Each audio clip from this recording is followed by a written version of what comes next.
intertwined, sorrow in the memories, rooted, realigned, no cold comfort here for me. A meaning, a feeling, reason to be, a sickness in all the secrecy. Every cycle, same old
taste of emotion, forbidden seed.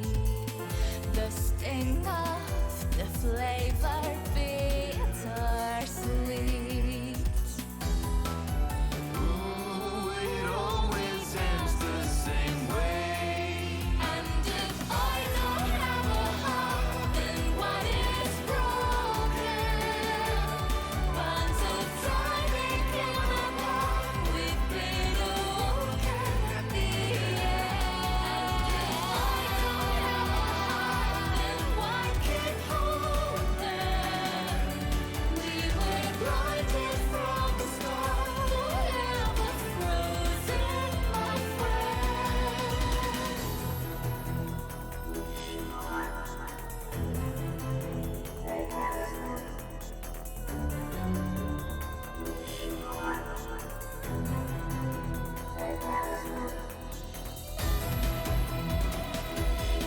Can you exist without a reason to? Can you live without a cause?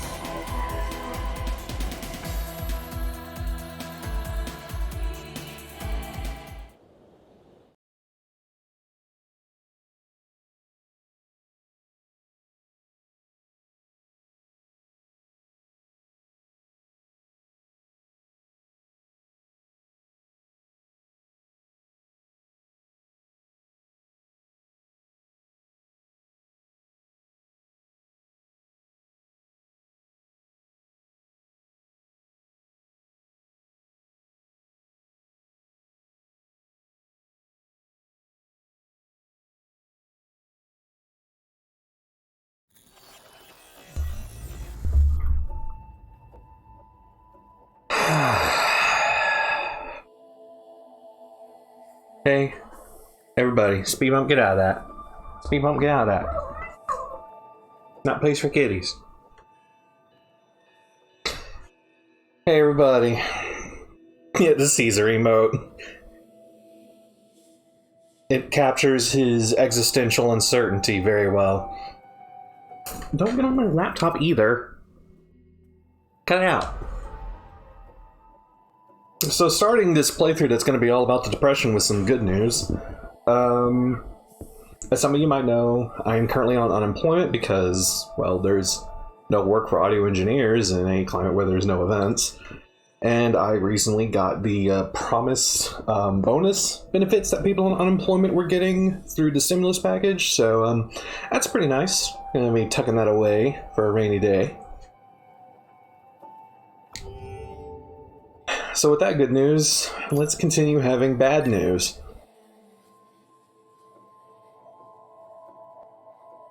Don't sound so exasperated. We're playing the robots. Yeah, the fun, happy little robots.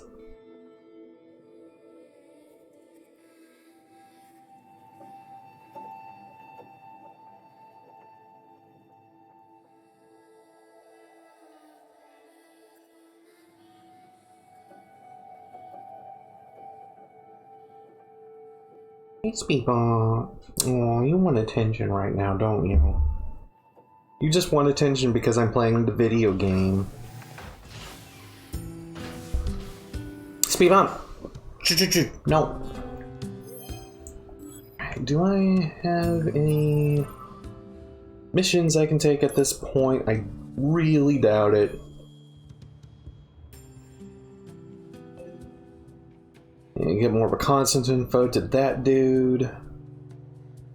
Which I don't think I have any, but I could always visit him and find out.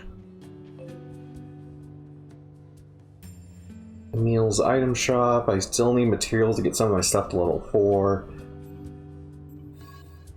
We'll see.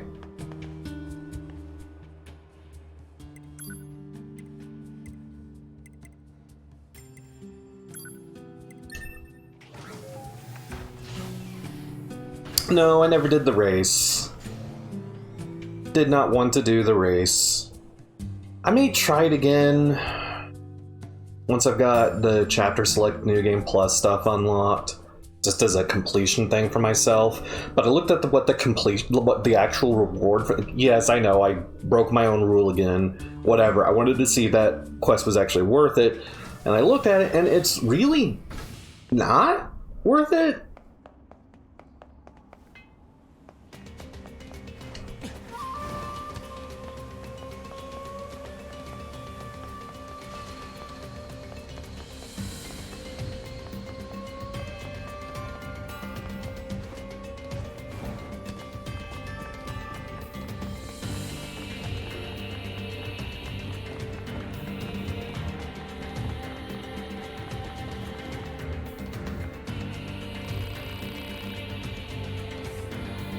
Okay, I did have more stuff to give him. Thanks again, Nines. You're really helping us out there. Here's something for your trouble. There's some memory alloy and some money. You know, we can find more data, alright? And I'm almost certain I cannot upgrade any more of my weapons to level 4 right now.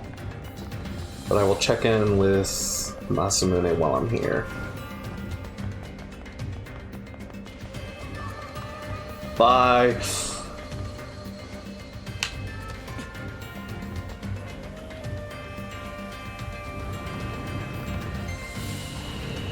I also checked on one of the other quests who I wasn't certain about doing about, but apparently offers a fairly good reward. The Ancient Relics quest offers a weapon as its final reward. But I also just don't want to bother searching around all the areas I'm supposed to search, because it's tedious and boring, and I don't want to do it. Oh, I can upgrade Faith. I forgot I got Faith. Only to level 3. Oh, it's going to Bullet Absorb. Interesting ability. Can't upgrade anything else.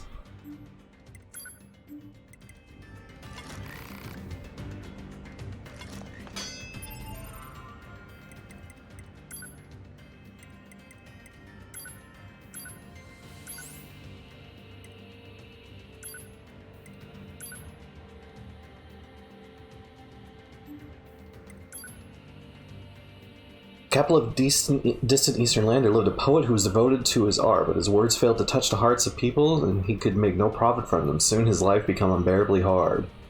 Seeing the limits of his talent, the poet chose to abandon the pen and work the land instead. Soon, his lily-white skin began to grow dark, and his once frail body became sinewy and tough. He eventually married a kind woman, and several years later they had a child. As the peaceful, eventful days went on, the man began to feel that there could be no greater happiness in life. I'm almost certain this ends tragically.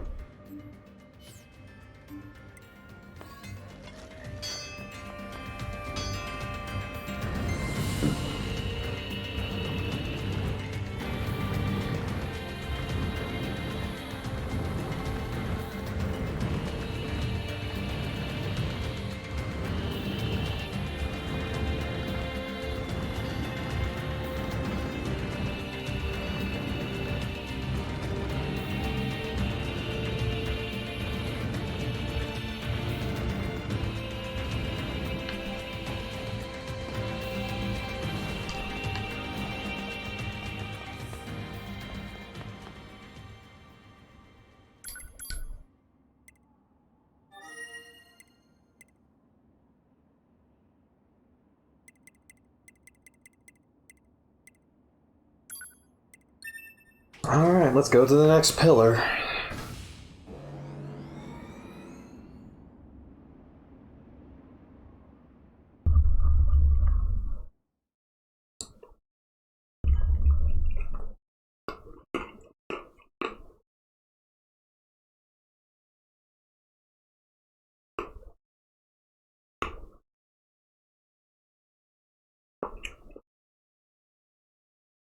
Oh wait, I got another upgrade part for my pod, didn't I?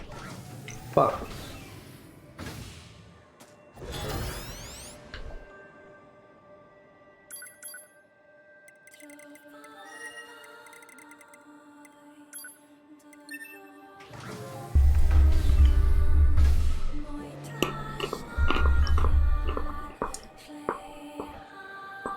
Also, if you hear chewing sounds, it's because I have a bowl of cheddar and almonds in front of me as a snack. Shut up, Mom.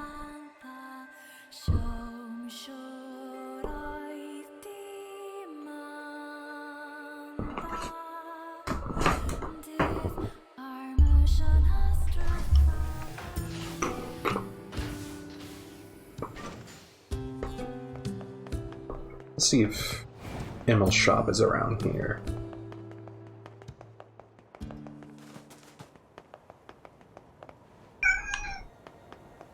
Nope. Speed up, you're being loud and obnoxious.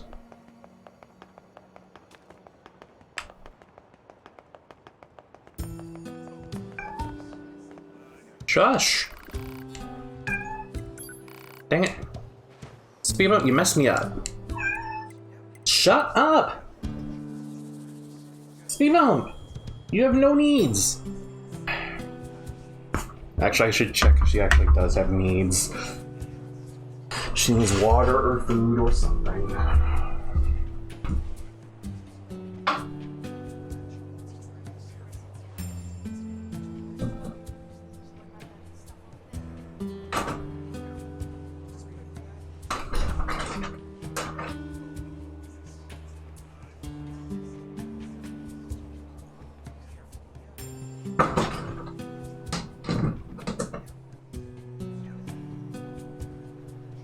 There.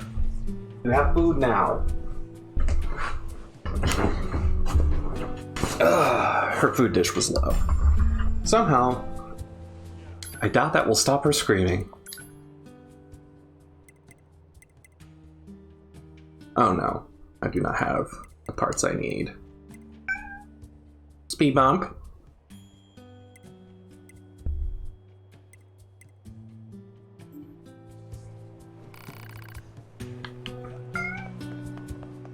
Meow.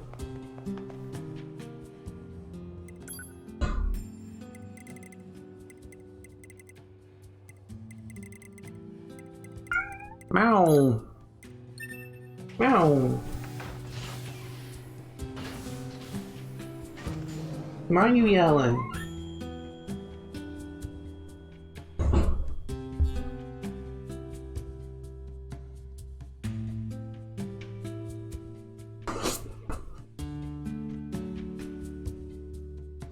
What?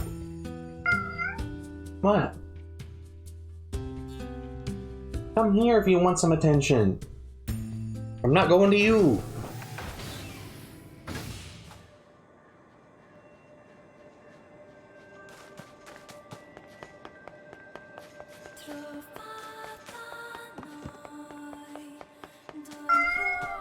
Speed bump.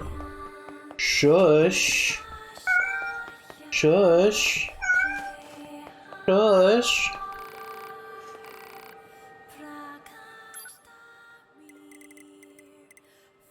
No, you don't have anything new. But it does tell me I should sell some things.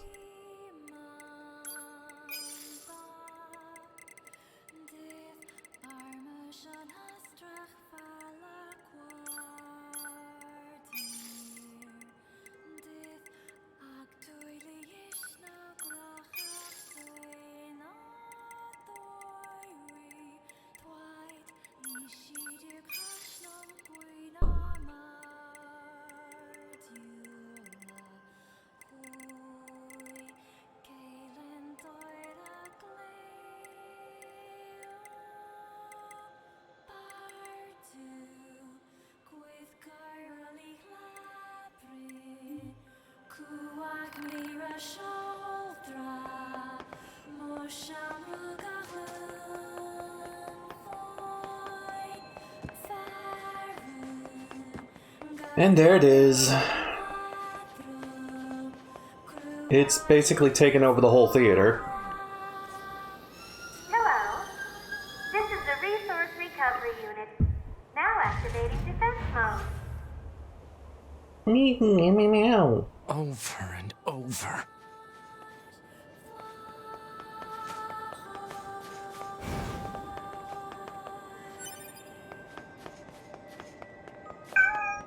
Speed bump, shut up! Oh yeah, it's just straight up parked right on top of the... There is no more theater.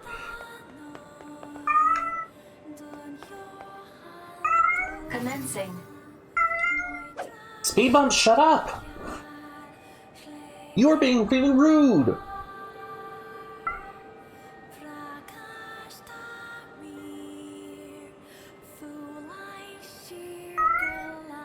Speed bump! Here, come here. Come here.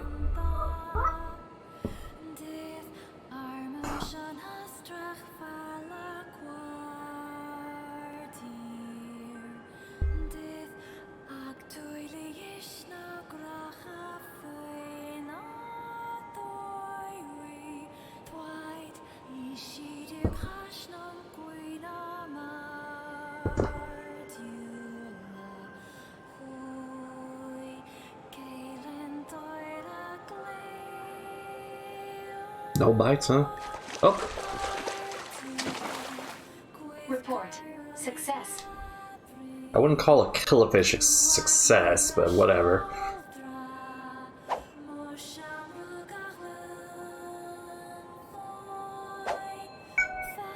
Speed bump, you need to be quiet.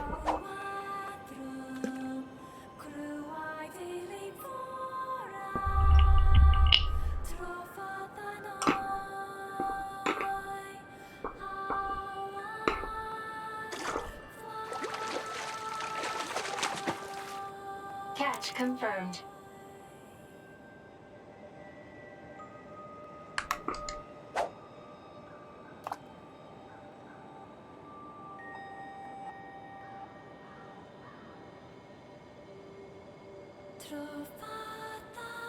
This was mostly an experiment to see if the presence of the pillar changed the phishing content at all. It does not. Light detected. Complete.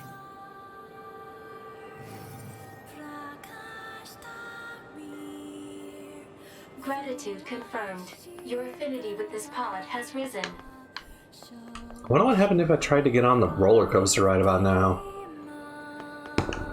If I can get on the roller coaster.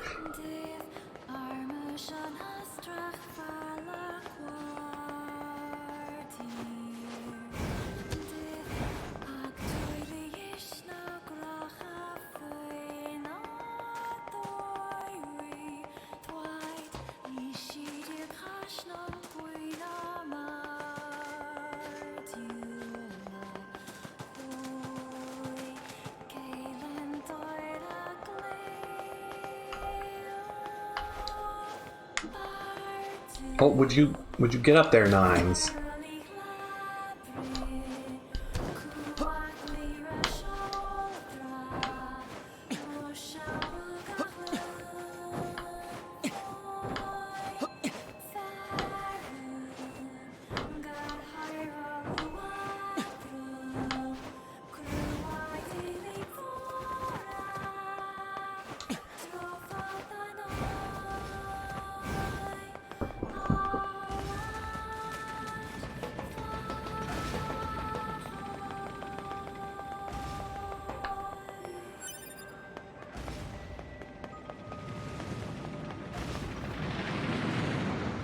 It shows up.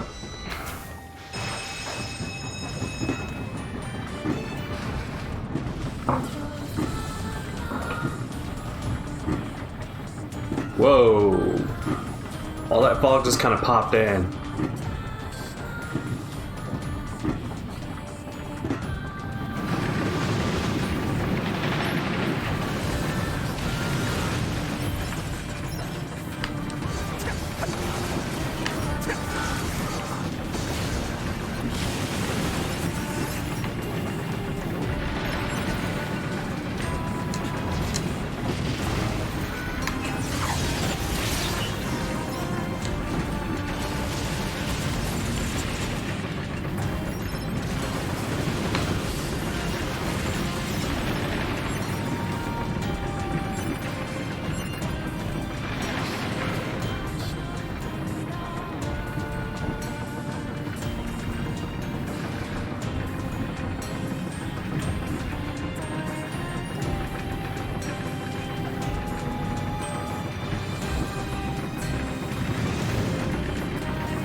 Okay, other than the extreme fog, that was kind of uneventful.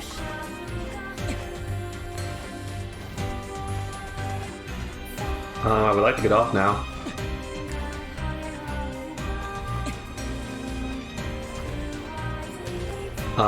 Can I get off?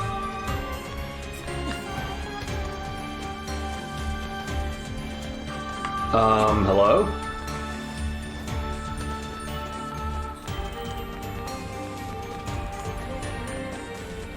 Can I get off now? Are you freaking kidding me? There we go. Oh my goodness.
Okay, I goofed around.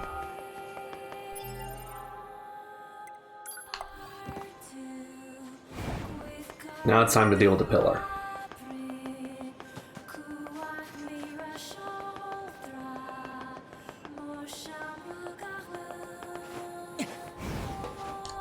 That language again. This reads God box. God, huh? What are these machines doing talking about gods? Oh, shut up, Nines. Go to therapy.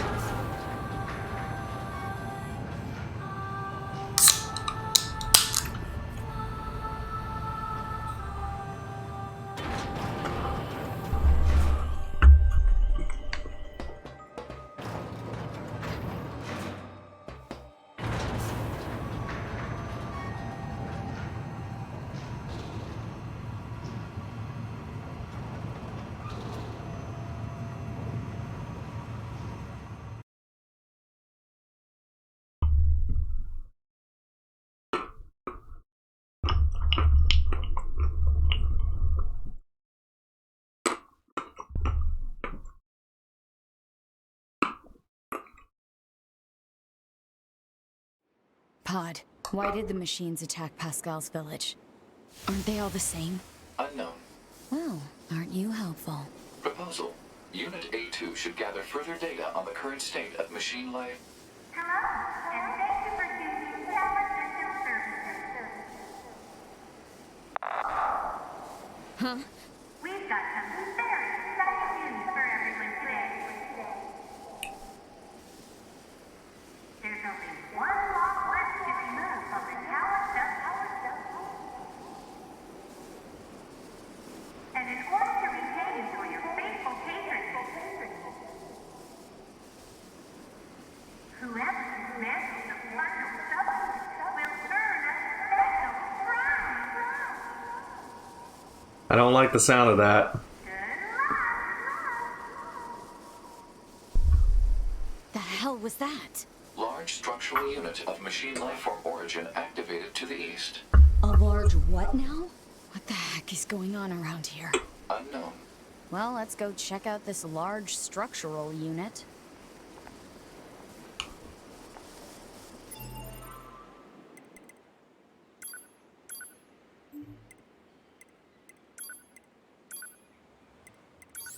Did I ever upgrade the type? Oh yeah, I did upgrade it to level 4.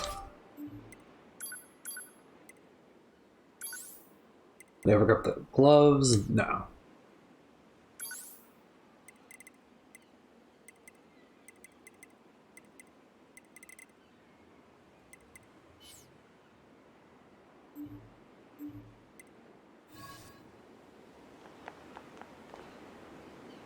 You know what? Actually, I think I'm going to keep the spear.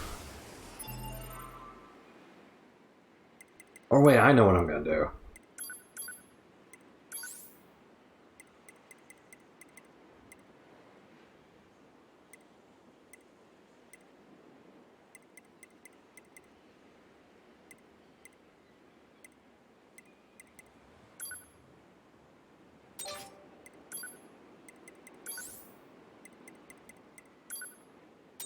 There we go.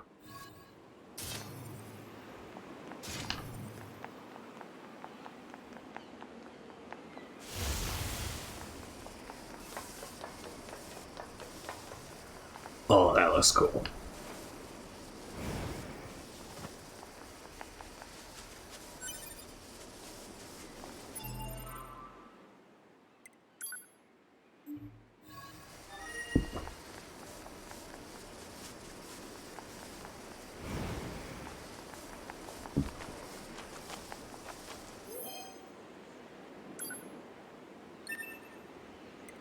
Fight me. I want to test out my new gear.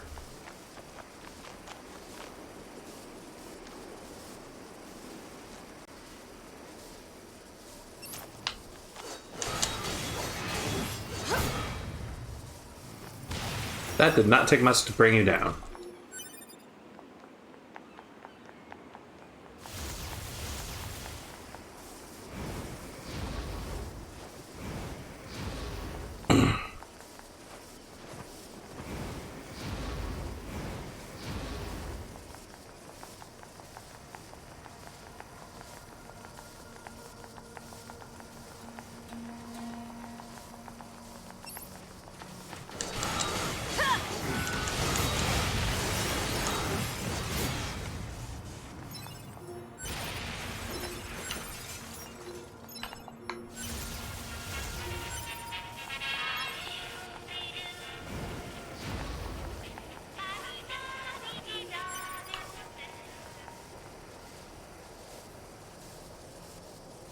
Where did it tell me to go again?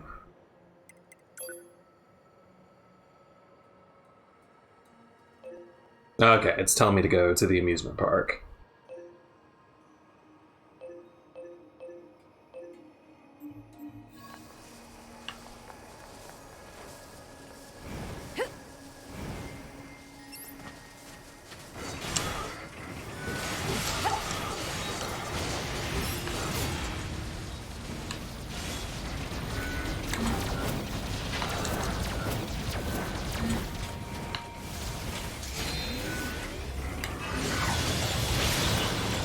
Woo, baby!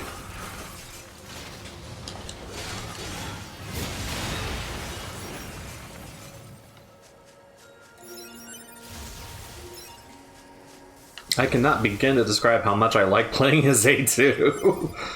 Everything she does just seems to hit heavier.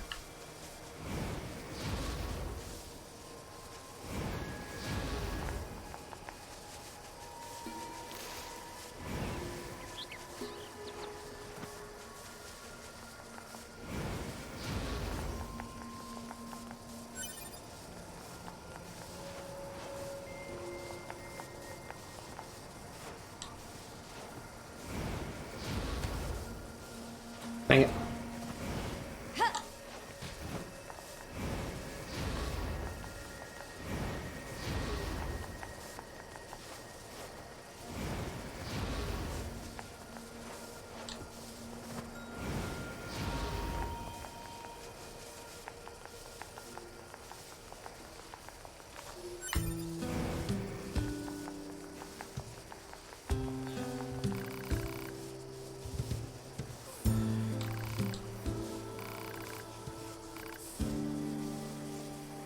That was an interesting conversation. Actually, I have records stored on the external drive. I thought I should preserve memories of the time we fought together. I also think you have the right to see them. You and I must never forget. I know.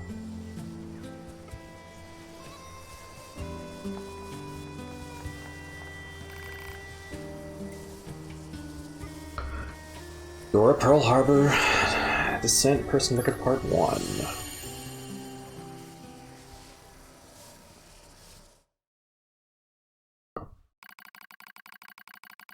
My name is NieR, and I lead the android resistance. This is a record of the battles I've experienced, and my losses. I leave it here as a warning to myself. The machine life form attack lands far too close for comfort. I smell an acrid odor, and know that some of my hair has been singed off. An enemy! Retreat for now! That's an order! That's my captain, Rose. I obey her without hesitation. Running from the front, as soon as I take out a few nearby enemies. Feet flying beneath me, I leap into the hastily built trench where my resistance comrades are gathered. I wish this text moved a little faster. For reading's sake, it's fine. For reading, but like for speaking it, it's not great. How many battles is this now? Same sights and sounds? Same struggle of attrition? My resistance forces played the same war on repeat with no end in sight. I don't even remember why we're fighting anymore. But I must continue regardless. I must continue till one side or the other is dead. This looks bad, Xion. What should we do? Calm down, Lily. We'll find an opening. Somewhere. So they're all named after flowers, I'm realizing. You don't search for an opening, you make one.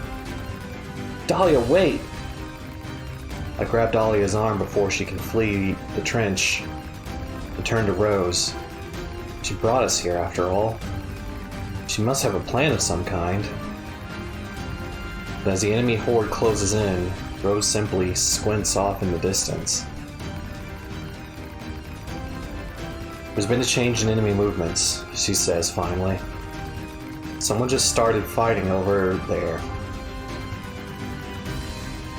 That's not possible, stammers Margaret. We're all here. Margaret's right. There are only 9 of us left capable of fighting. Captain Rose, Ibera, Lily, Sonia, Erica, Margaret, Xion, Dahlia, and me, Anemone. We're all that's left of the 8th Synth Forces. The one that took place roughly 200 years ago. An uneasy Sonia pulls Xion close and chews on a loose strand of hair. That's a weird thing she did sometimes. I don't like it, she says. What if it's some kind of machine trap? I wait for a while, heart pounding, until I hear the enemy fire lessen. Okay, I say. This looks like our chance. Let's pull back. Someone's fighting out there, Anemone, cries Dahlia. We can't abandon them. Oh, so you want to risk all of our lives? For some stranger? Come on. We don't even know if this mystery fighter is on our side or not. That's not what I said. Enough, you two, barks Xion. Captain makes the final decision.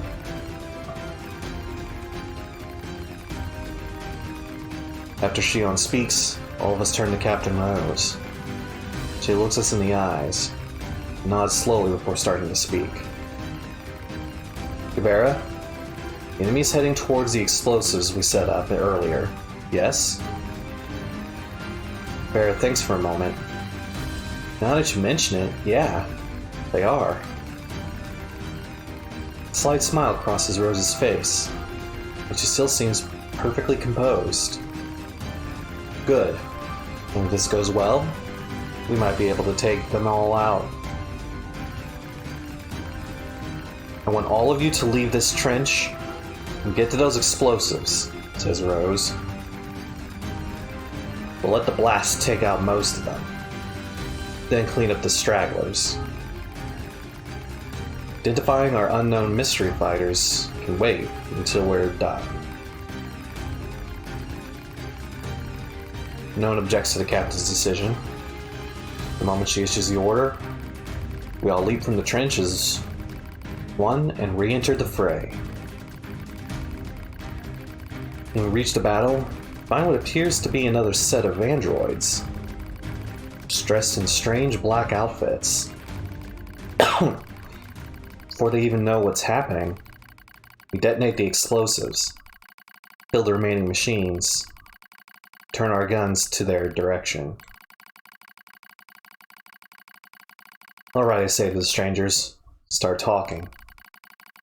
Easy, says one of the mystery androids. We're on your side. We're new models rolled out as part of something called Project YoRHa. Really? I say. I haven't heard anything about new models. Probably speak with more bluster than necessary. We have to make sure they're actually on our side.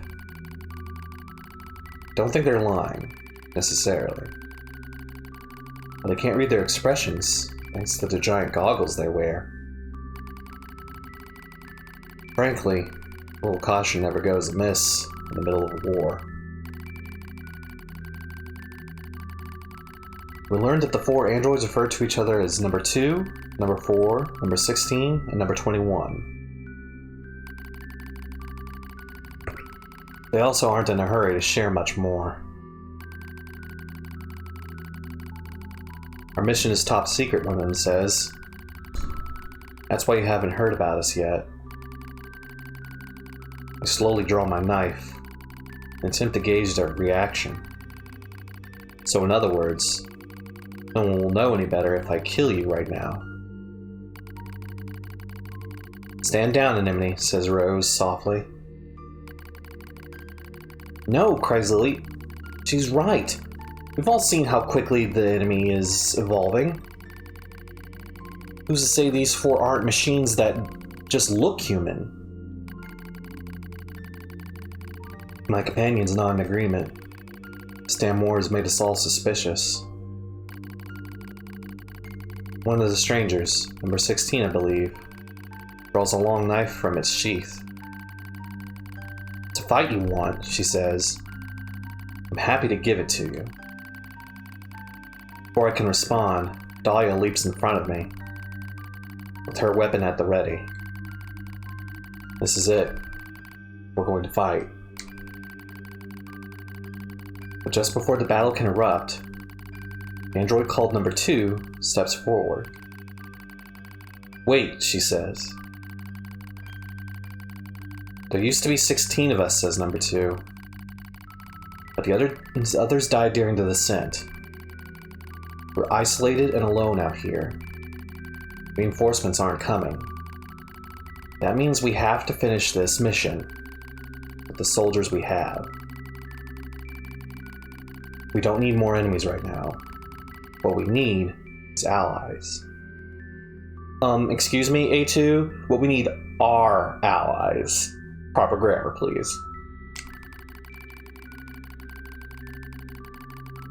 She finishes the speech with a soft sigh, as if trying and failing to hold her emotions in check.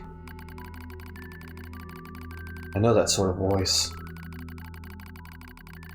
It's the voice of someone who still has hope, despite all the odds.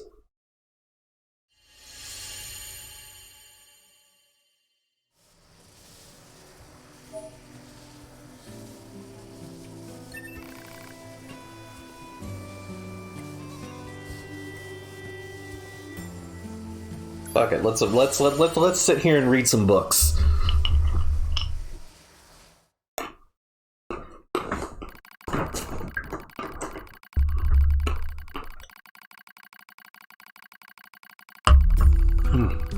Try eating food.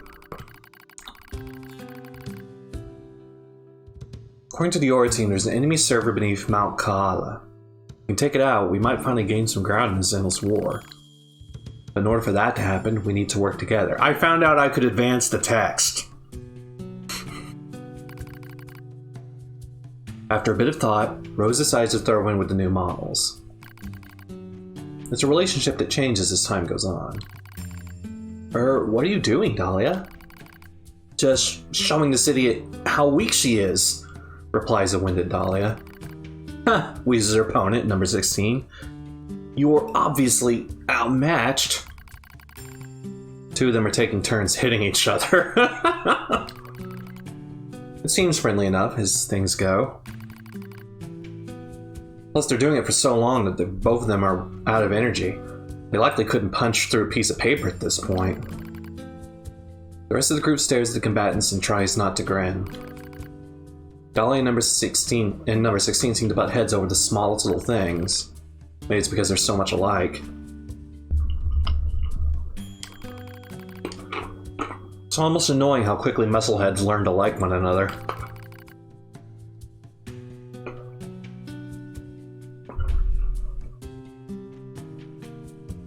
The rest of us converse as Dahlia and 16 continue to spar. We call each other by names that I gave us, explains Rose. I see, responds number 4. Thought it strange that you didn't use code numbers. So that explains the origins of their names. She nods while she speaks, as though this all makes perfect sense.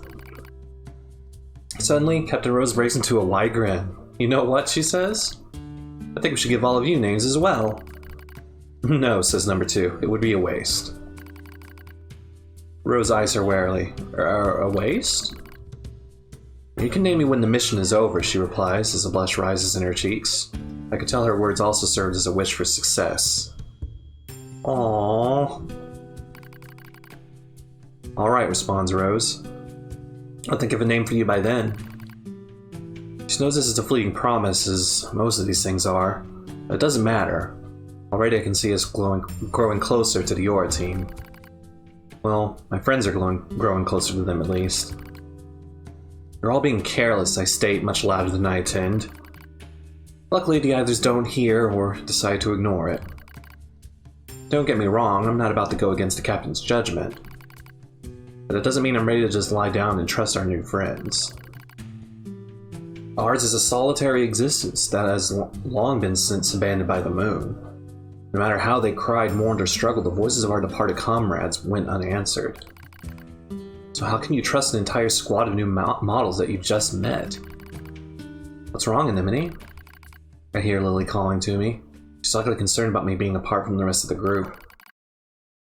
Nothing, I begin. Before I can complete my thoughts, Lily suddenly opens her mouth and emits a terrible scream. I'm not going to imitate the scream, but she's screaming. Lily's scream echoes through the entire camp. It's heartbreaking. It's agony. It's horrible. She's infected, screams Rose. Lily's infected! We all draw our weapons out of instinct as much as anything else, pointing them at her comrades as she continues to scream and scream and scream. We all know what's happening. We've seen it before. It's a logic virus, a machine weapon that hijacks android systems and overwrites their data. Since there's no known cure, it's also a death sentence. Well, this was such a fun, happy story until this happened. I need to show her mercy. I need to set her free. My finger rests on the trigger, yet I hesitate. And before I can make that final, fateful decision, I hear a voice rise up from somewhere behind me.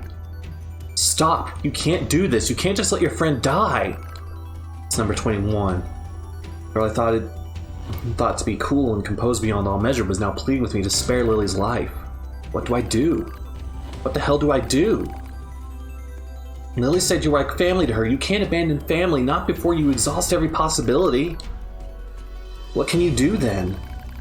I'll use my power to erase the virus. That's impossible. Rose spat out what we were all thinking, but before we can act, Lily starts to send nearby comrades flying with impossible strength. I've seen infected androids before. I know how much damage they can do once the virus turns off their limiters. They'll fight and fight until they're utterly destroyed. Dahlia and number 16 rush into the fray, trying to suppress their former friend. She swats them away like flies. How many of us have been infected now? How many friends have been forced to put down? The heart I'm not supposed to have aches with the thought. It aches as I remember all the identification numbers that have been retired. When did I start giving them names? When did I decide I simply couldn't endure it any longer? Initiating reprogramming sequence. That voice. Number 21? Screaming something about reprogramming? I don't know what to do. I'm lost. As my vision slowly clears, I see number 21 inputting commands into her terminal while number 2 and number 4 hold her down. They hold her as she writhes, and Rose stares at me with surprise. Oh no. I'm holding Lily too.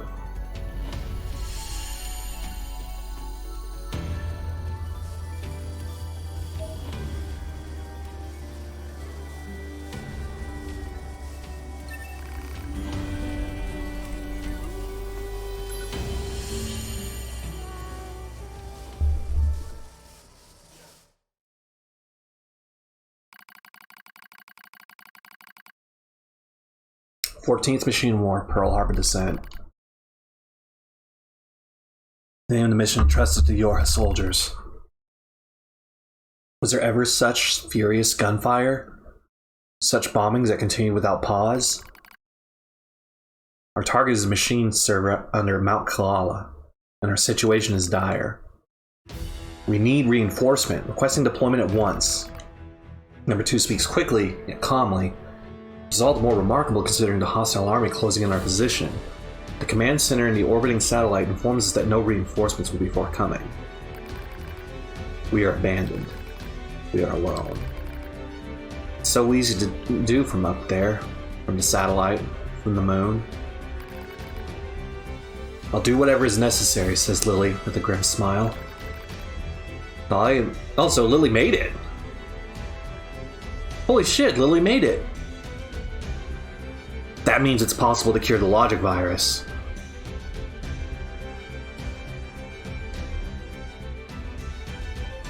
Or at least treat it.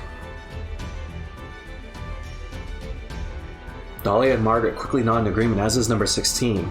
They decide to join the rear guard, staying behind to be our shield, even though it comes at the cost of their own lives. Regardless, they all agreed without hesitation. For we in the Vanguard will be joining them in death soon enough. Without another word, we turn our backs on each other and take up positions. We know this is the end. Dahlia and the others will buy us time to reach the gate at Kalala's peak. Beyond that lies an elevator, and beyond that is the server. If we can destroy it, we'll deal a devastating blow to machine lifeforms throughout the Pacific region. But as I notice number 21 scowling at the elevator, I start to have a bad feeling about the final stage of our mission. "Go on," she says. "I've got this." We crowd into the elevator. She begins hacking the terminal. Doesn't need to tell us what's happening. It's clear that the elevator won't descend all the way to the server unless someone stays behind to control it. "Enemies incoming. They're almost on us." As I speak, I suddenly find myself leaping from the elevator and taking up position at number 21's side, almost as if my body is out of my control. Something is wrong. Something... "I'll back up number 21, I cry. "The rest of you take out that server." The doors close on my friends. The last thing I see is the face of my Captain Rose. She looks concerned, but the door is shut and she is no more. That was the last time I ever saw them. But it's alright. I'm going to finish this one way or the other. The only sound we hear a distant explosion and the rasp of number 21's breathing. "Thank you," she whispers, "for staying with me." I look at her eyes and see the telltale red of a logic virus infection. I was right after all. I sigh softly as I draw my weapon. I've seen comrades infected before. That's why I couldn't leave her to die alone. The vaccine she gave Lily is already... God damn it! So much for my hope!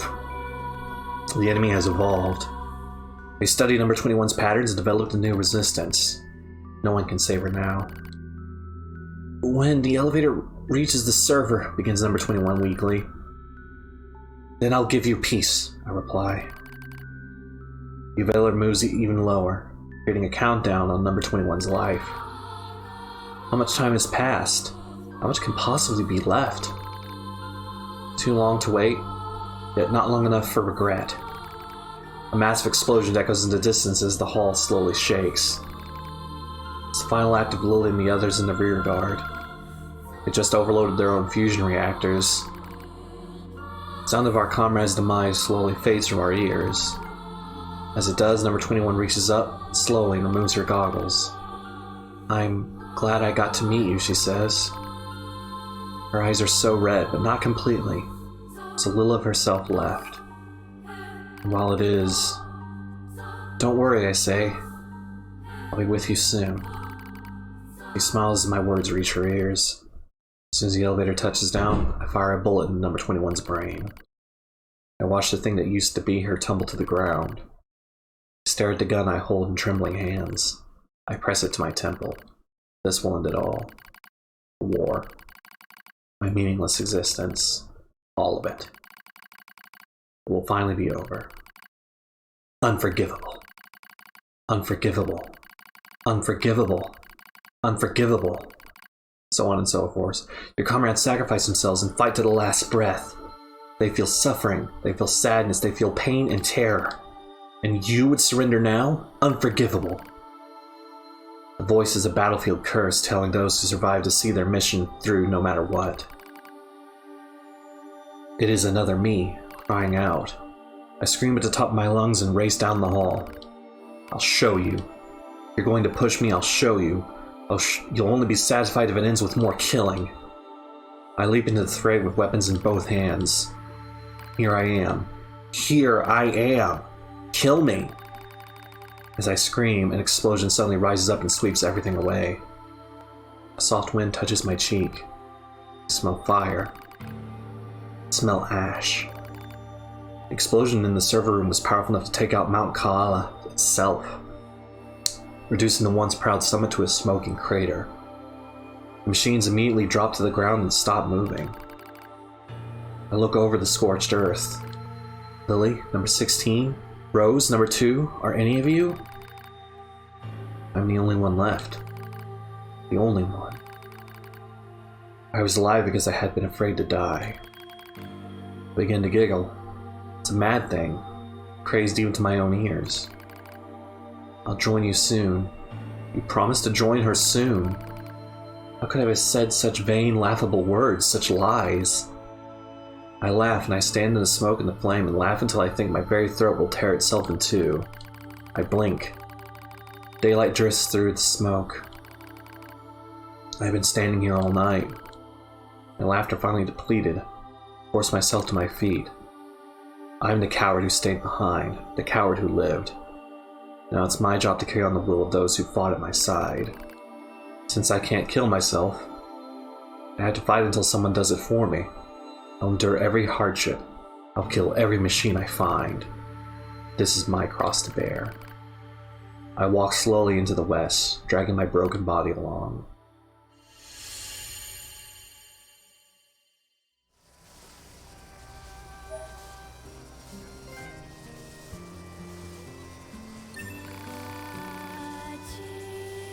Number 16, number 21, number 4. I'm sorry I'm still alive. I'll be joining you as soon as I finish some things up.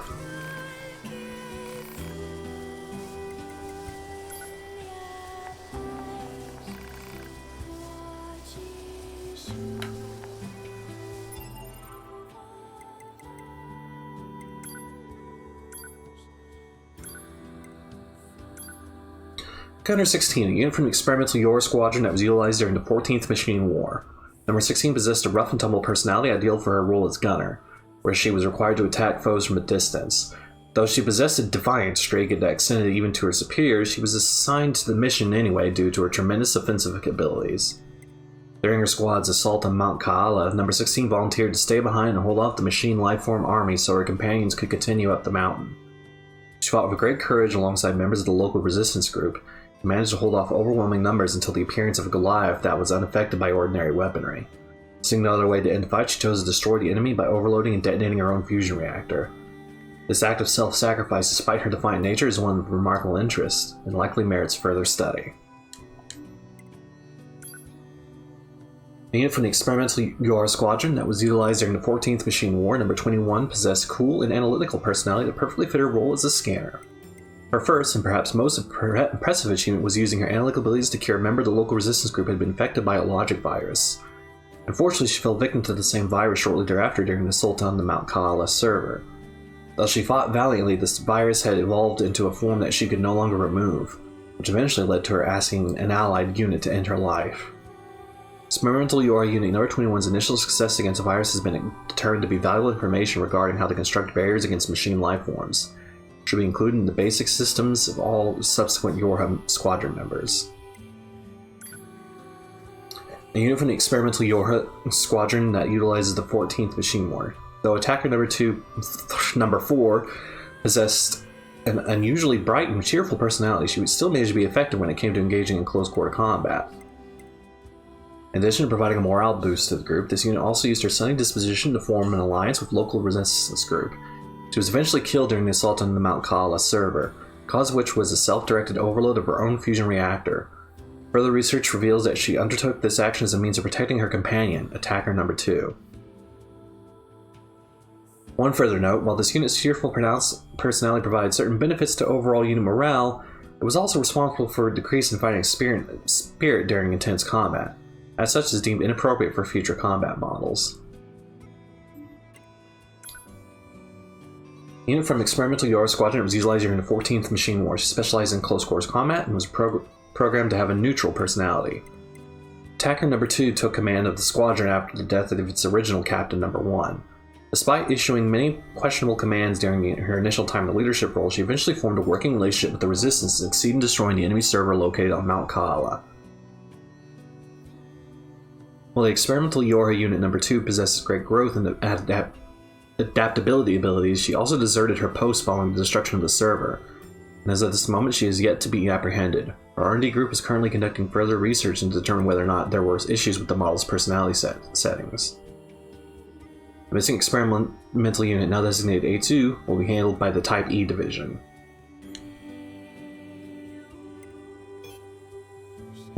Rose. This android, encountered by the experimental YoRHa squadron, is the leader of the group composed of many resistance members. Survivor of the 8th Descent operation, she continued to wage guerrilla warfare in the Pacific region thereafter. Unable to stop the ever-proliferating machine, she continued to fight a war of bitter attrition for over 200 years. After encountering experimental YoRHa squadron, she sought to change the tide of battle through fighting alongside them. She was destroyed by machine lifeforms in the server room underneath Mount Kala during a mission to destroy said server. Anemone, a member of the resistance group led by Dahlia that was encountered by the experimental YoRHa squadron. This unit was said to be unusually cautious and showed the greatest initial distrust of the experimental YoRHa squadron. However, her disposition gradually grew more amicable after scanner number 21 managed to eradicate a logic virus that had infected one of her companions. She executed an infected unit, number 21, in the elevator hall of the Mount Kala server facility and went missing shortly thereafter. For this descent, 12 experimental YoRHa units were deployed to destroy the server located inside Mount Kala on Oahu Island. However, they encountered heavy enemy anti-air defenses during the initial stage of the mission, resulting in the death of all but 4 squad members.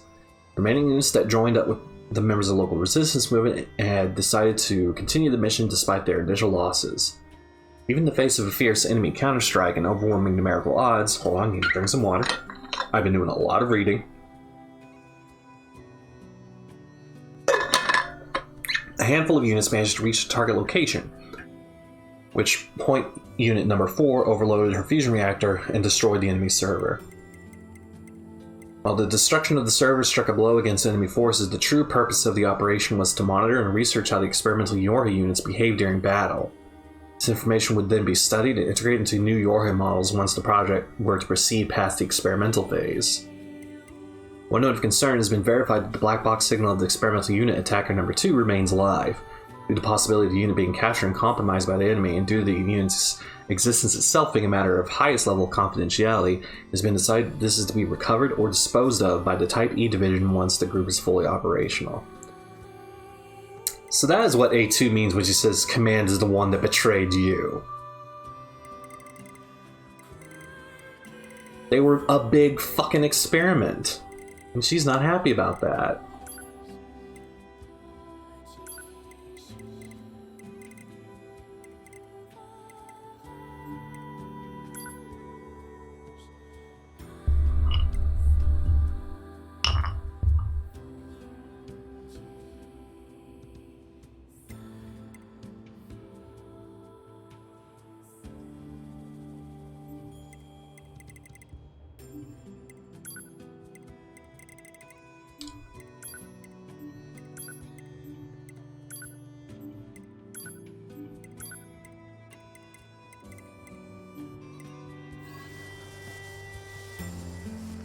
Well, I'm glad I stopped by here.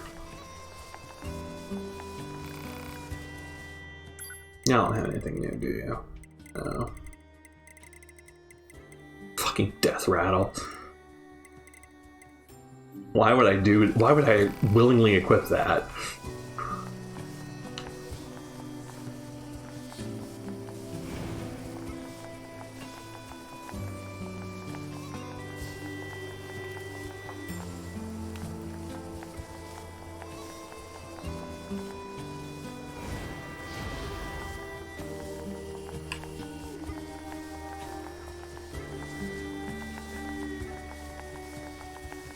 Oh yeah, amusement park. That's where I was headed. Amusement park.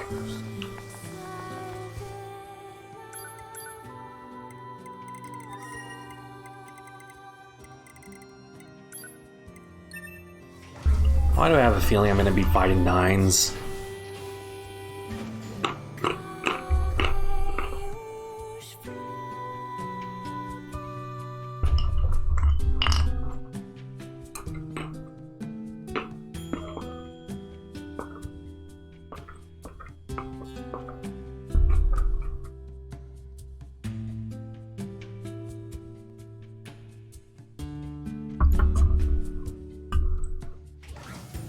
Pod, why did the machines attack Pascal's village? Aren't they all the same? Unknown. Well, aren't you helpful?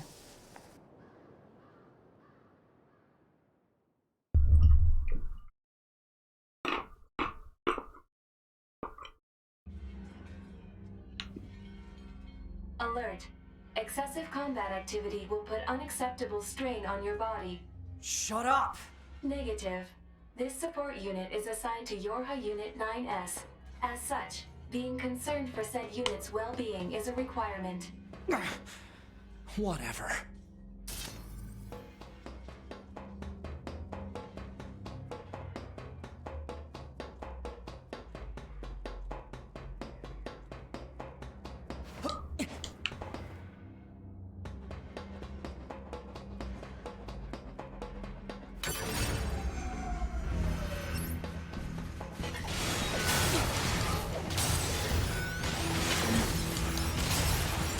Forgot I was playing as nines.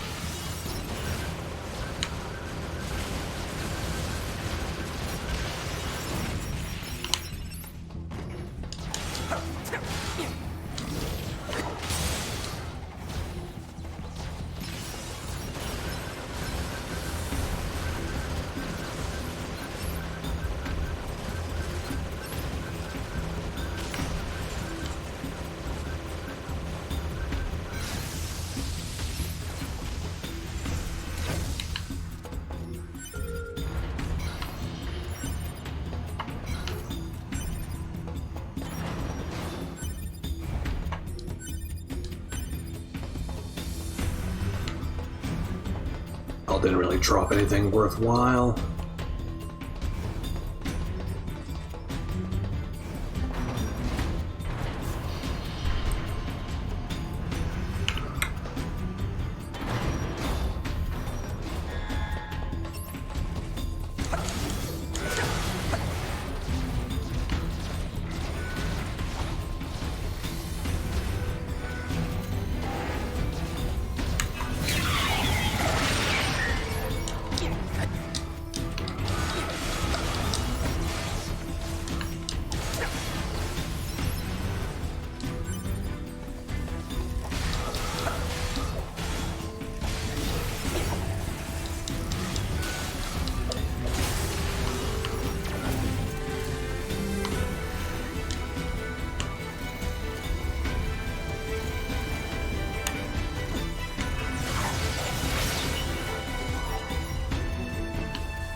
I figured they'd do something a little more challenging, and oh no, now the fights have platforms in them.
What are you aiming at?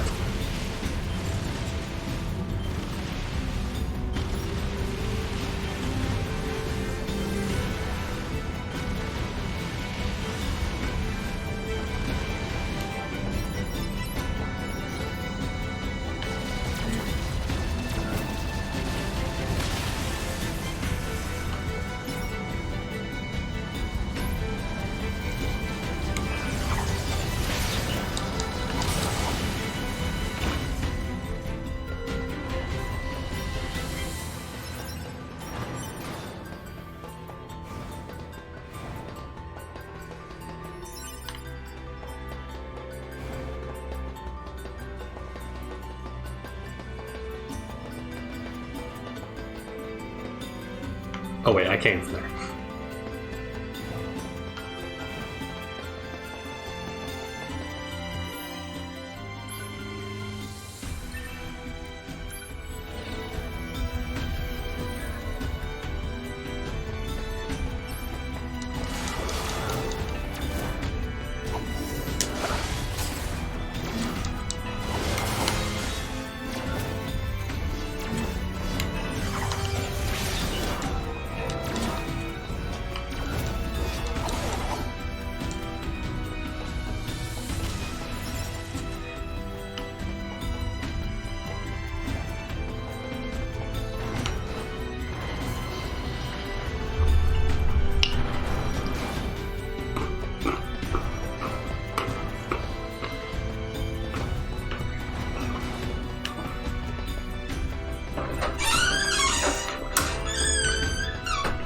How's the pressure in the game going? It's fine.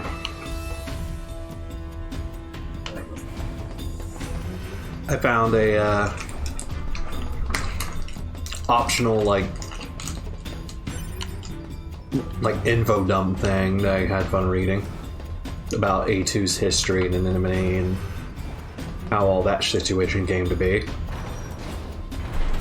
Entirely empty, entirely optional, the important backstory of the character you're playing as. That seems silly. 210. Oh. Wow, it just had to get super depressing, didn't it? It's gonna make me fight my operator.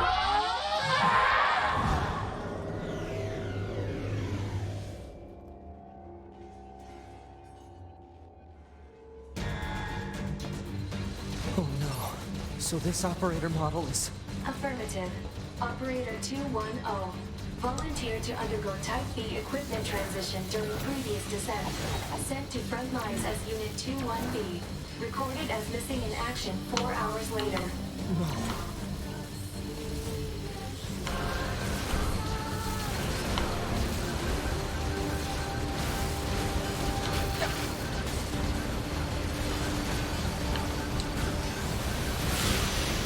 Ah, this is not easy. There we go. Took care of the snakes.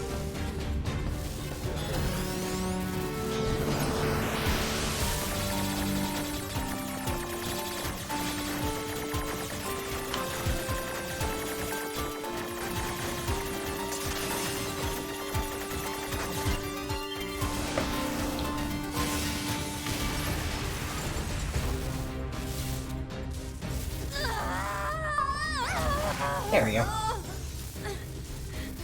Operator!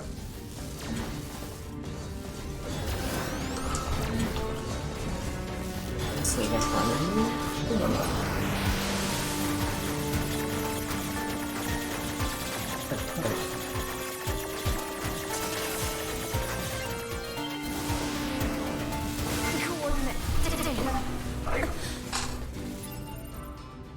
It's fine. Okay.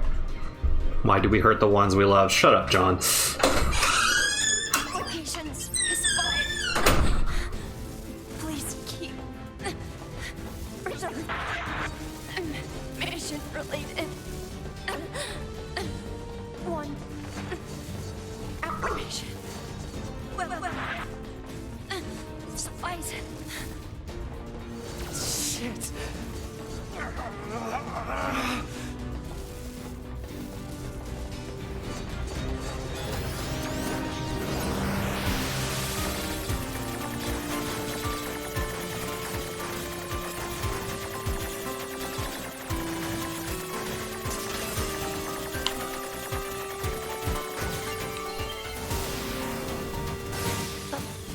Friendly to be with.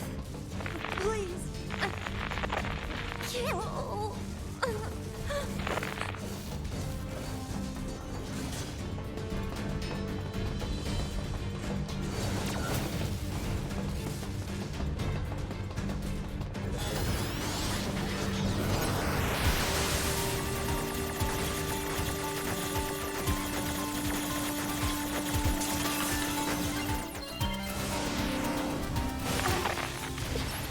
Just wanting a family. I was so lonely. No, she's using my sword. Or rather, the sword that is associated with nines. That's the cruel oath she's using.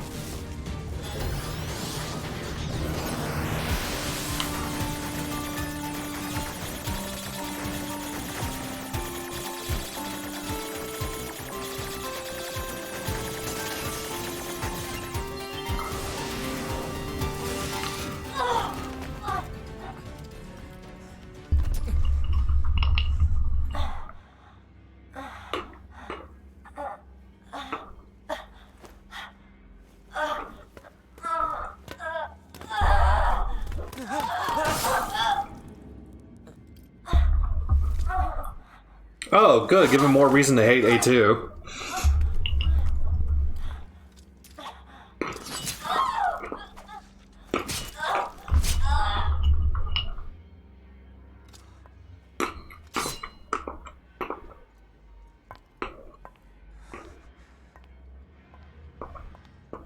A2. 2B told me. She told me she wanted you to become a good person. You...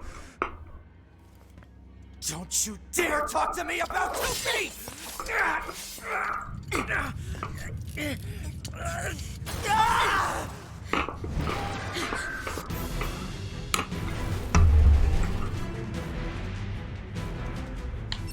Where'd he go? Analysis. YoRHa Unit 9S is still alive. Query. Why would Unit A2 be concerned with the status of Unit 9S after turning on YoRHa? Shut up. Whoa! Did you see that?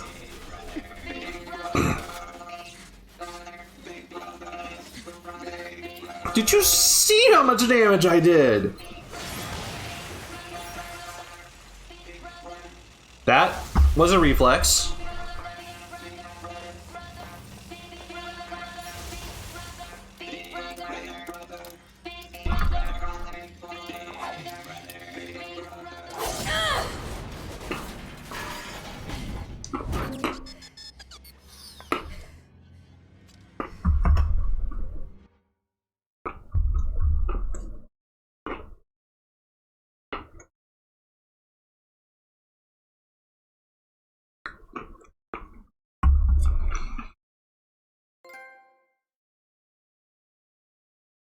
Justice, huh?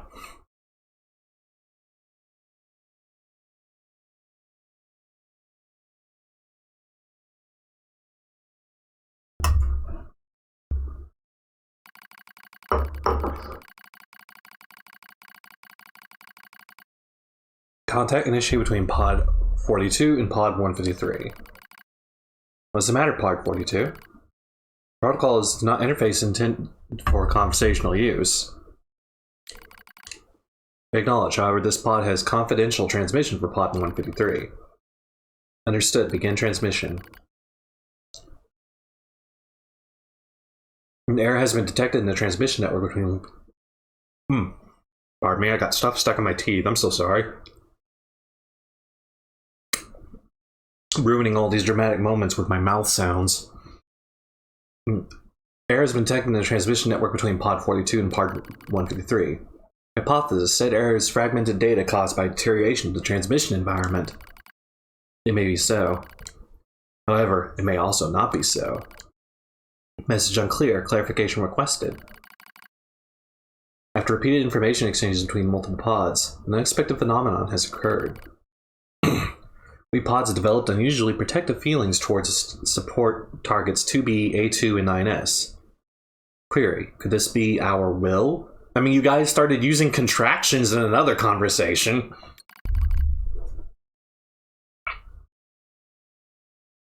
Unknown. The definition of will is unclear. Will is the question of whether pods are capable of their own self-determination. Even if it were possible, such actions cannot be abided. Successful mission fulfillment is all that matters. Whatever the case, we tactical support units have a duty to see this through to the end. Duty? You sounded like an android just there.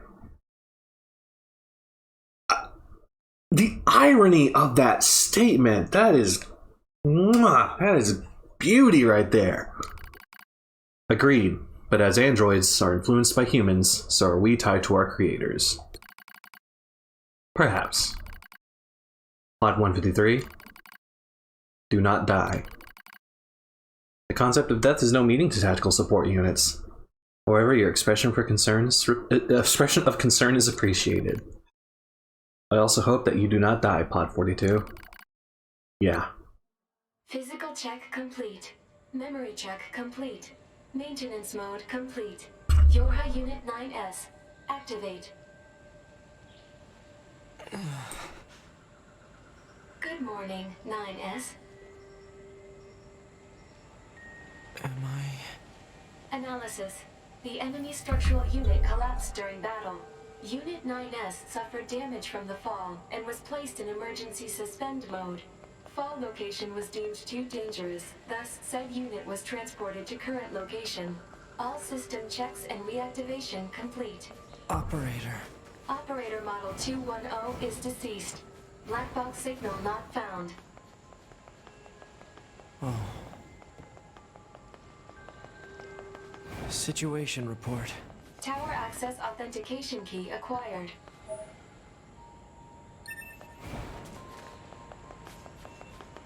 The required number of authentication keys have been acquired. The tower is now open for investigation. Good.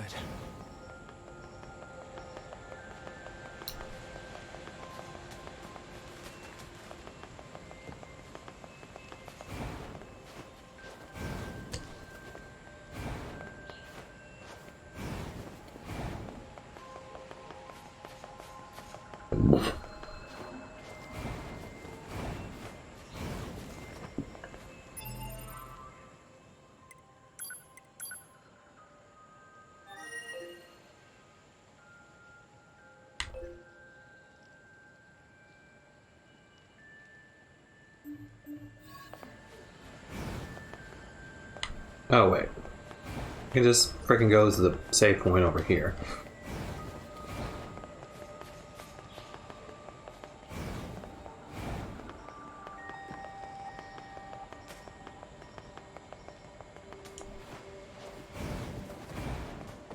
Sure, I'm glad all these zombie robots are, not hostile.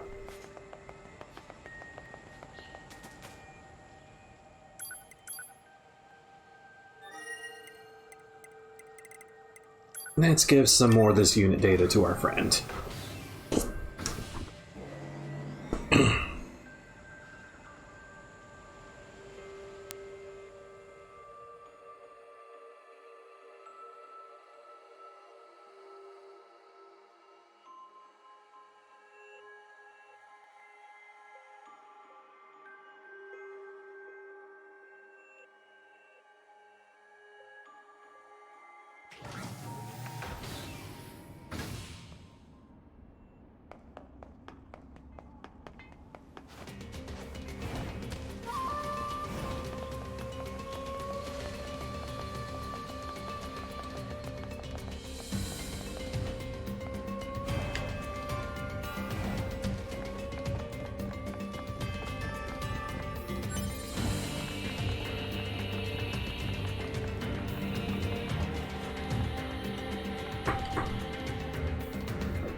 Oh, you don't have a prize for me? Shut up. Let's go ahead and read the new enemy data while we're here.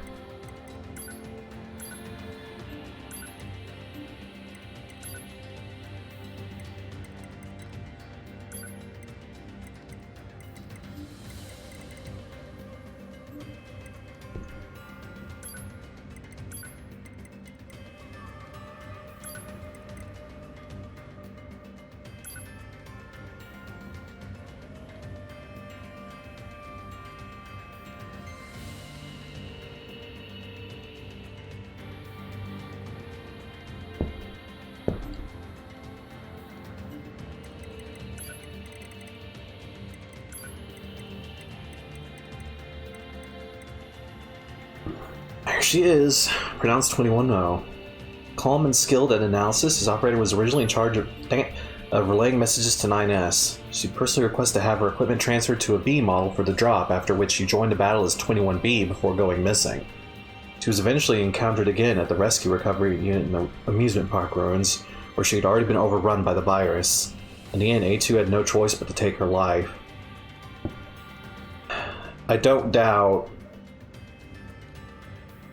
that she transferred herself to a B model to look for 9s. Oh no, that's not quite the right sword. That's a unique sword.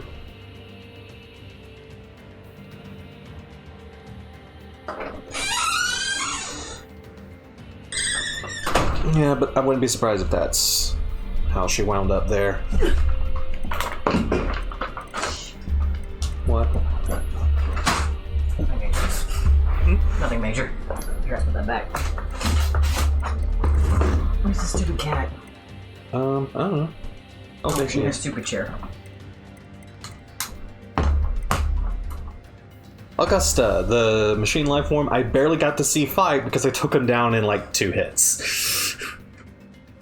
Machine life form that plays the role of an older brother to countless followers. It has the appearance of a standard medium-sized biped, save for its arms, which are formed by a number of link sphere-type machines. Be wary when approaching, for it has been known to display tremendous anger when its brothers are harmed. Not that I got to see any of that. Oops.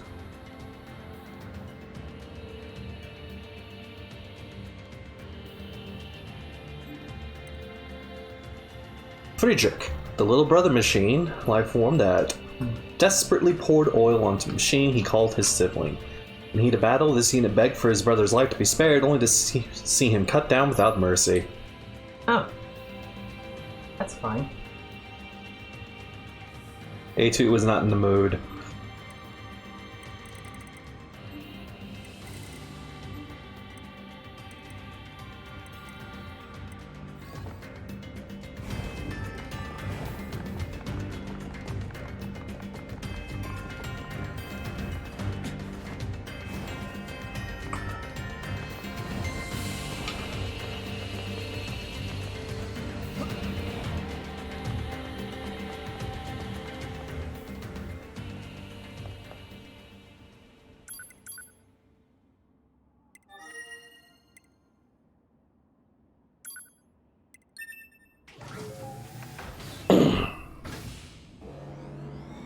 Alright, let's finally go into this fucking Kingdom Hearts ass tower. Now we've been emotionally devastated.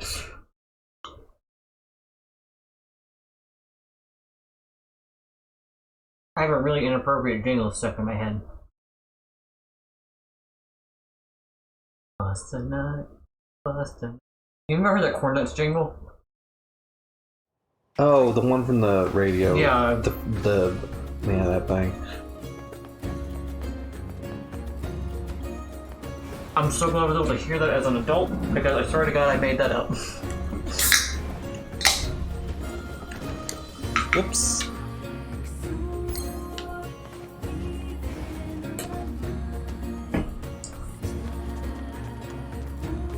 As an idea of the times, it never got pulled from a station, despite being ridiculously inappropriate.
Congratulations! You've unlocked all of the sub-units.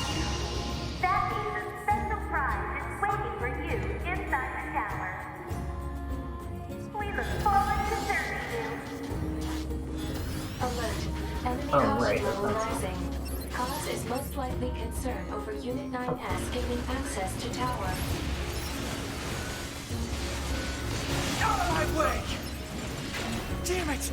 They won't stop coming! Alert. Allied signal detected. Allies? Oh hey, Devil and Popula. You? 9S, we've been expecting you. The two of us will take things from here. The personification of I may be a healer, but Cox gun. Devila? Albala? What are you doing here? Remember your promise?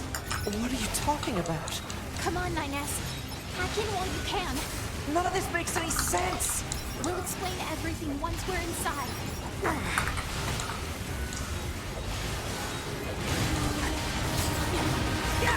But I'm having fun racking up kills.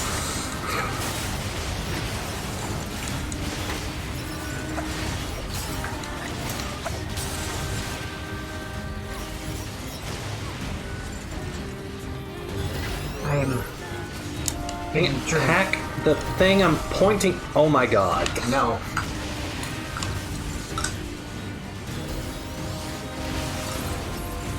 Oh my god. We've got this, 9S. You just focus on hacking. Very much trying to.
closed defensive system.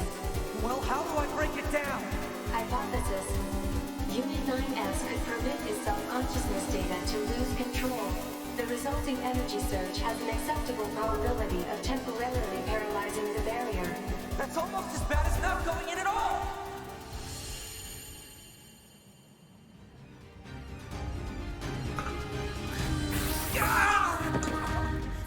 What happened? It's the barrier. Popola! No, don't! You can't do anything! The wall's got a self-closing Enough! algorithm! Devil and I, we have to atone for our sins no matter what! But if you do that, your circuits will... Devil! Right.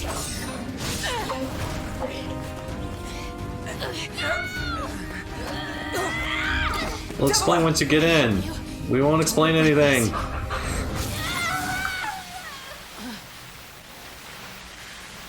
And then they died. Well, one of them did.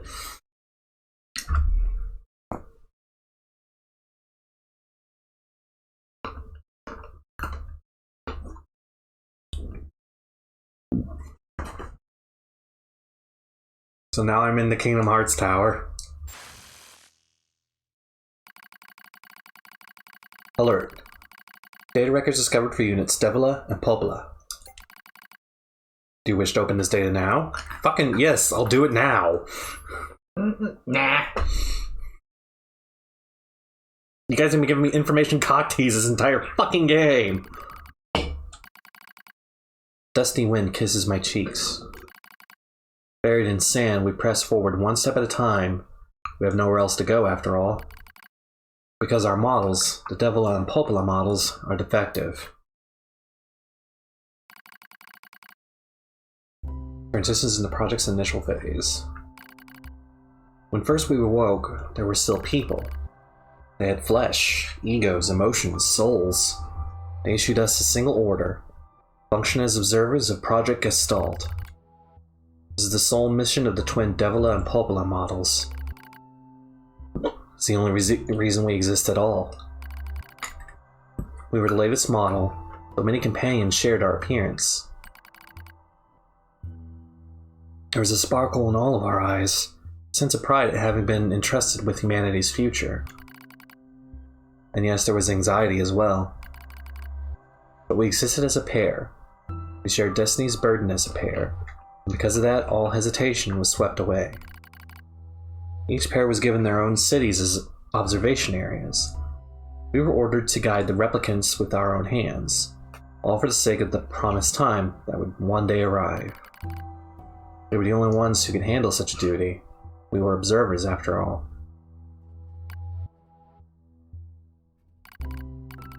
Ah, watch out! Devila staggers and falls to the soft yet unforgiving sand. I hurry to her side with a sigh of relief when I find she's not seriously hurt. Are you alright? Sorry, sis. Guess I spaced out there for a bit. She smiles, the same wry smile I know so well, as she rubs absently at her leg. It's wrapped in a white bandage. Your bandage is coming undone. Here, let me change it. It's alright, Popola. Come on. We have to go before we lose the light. We won't be going anywhere if sand gets in that thing. Now quit whining and hold still. It'll be quick. Also, we have to go before we lose the light. Did this game not establish that the planet no longer rotates? Yeah. Or is this before the rotation stopped? Devila grunts and turns away. I take it as consent. Soon we were resting in the shade of a nearby rock as I pulled the bandage free. Artificial skin, torn and bloodied, peeks out from beneath the bandage. Judging from Devila's current lack of ambulatory control, I imagine the circuitry underneath has been damaged as well. Taking a deep breath, I check the circuitry. Oh, it's a choose my own adventure? Check the circuitry. As expected, wiring the nerve circuitry has been damaged. Replacement required new connectors as well as some tools, none of which are easy to find in the desert. Sorry about this, sis, Mother's Devila, sorry. Oh. That wry smile again. Kills me every time. Don't you dare apologize, I respond. You've done nothing wrong. I calmly change the bandage, trying not to let my worry show. It makes it as tight as possible so no sand can slip inside. That's all I can do until I get the proper materials. That's going to be a tall order considering the current condition. Sorry, sister. Okay, now you're apologizing? We both apologize while insisting the other's apology isn't necessary. It's kind of funny in a way. It's a trivial exchange under such circumstances. We laugh together, the sound echoing out across the desert before being stolen by the cool evening wind. Report regarding the increase in relapses. There has to be some way to prevent relapses. Devilish sharp voice echoes through our private quarters. You must be quiet, sister. The replicants will hear. They wouldn't understand even if they did. That might be true, but regardless. Annoyed at my hesitation, Devil crosses her legs and scowls. The black scrawl took another victim, she says. It's 3 this month. It's spreading way too fast. Let's wait and see what happens. I'm tired of hearing you say that. Her shout makes me jump. Just a little, but enough for her to notice. Seeing that, her eyes suddenly open wide. I'm sorry, sis. It's not your fault. I shouldn't have lashed out like that. It's okay. I understand. It's all going wrong. You feel it too, right? When I was first assigned to Project Gestalt, I was over the moon with pride. Now my chest hurts just to think about it. If it were to fail... Before we knew it, the replicants had gained a sense of self, and the black scrawl started raging out of control. It moved fast. So fast. Like a wind. Popple and I would go to the observation room and act like it was all okay. We talked to the replicants as if we didn't have a care in the world. But at night we'd just hold each other and share the horror of it all. I'm glad you were with me, murmurs Popple. Couldn't have handled being an observer all alone. We're able to endure because we had each other, I reply softly. Did the humans see this coming? Is that why they made me a twin model? Yeah, this game's super depressing! Were they really so clever? Were they really so cruel? I couldn't have done this by myself. I would have descended into madness. I simply couldn't bear such a burden alone. When I get the chance, I'm going to try connecting another city, she says. Maybe these abnormalities are a localized phenomenon. I pray that's the case, I reply. Even if we're of no use ourselves, things will still work out if the other observers can pull through. Don't worry, it's going to be okay. But, you know... It wasn't! Ron Howard voice, but it wasn't okay. Nothing was okay. Well, isn't that a mood? All thanks to a pair of Devila and Popula models from another town. The wind rubs my cheeks, the sand grazes my skin. It's growing cold out here. We walk with renewed purpose, hoping to make up for lost time.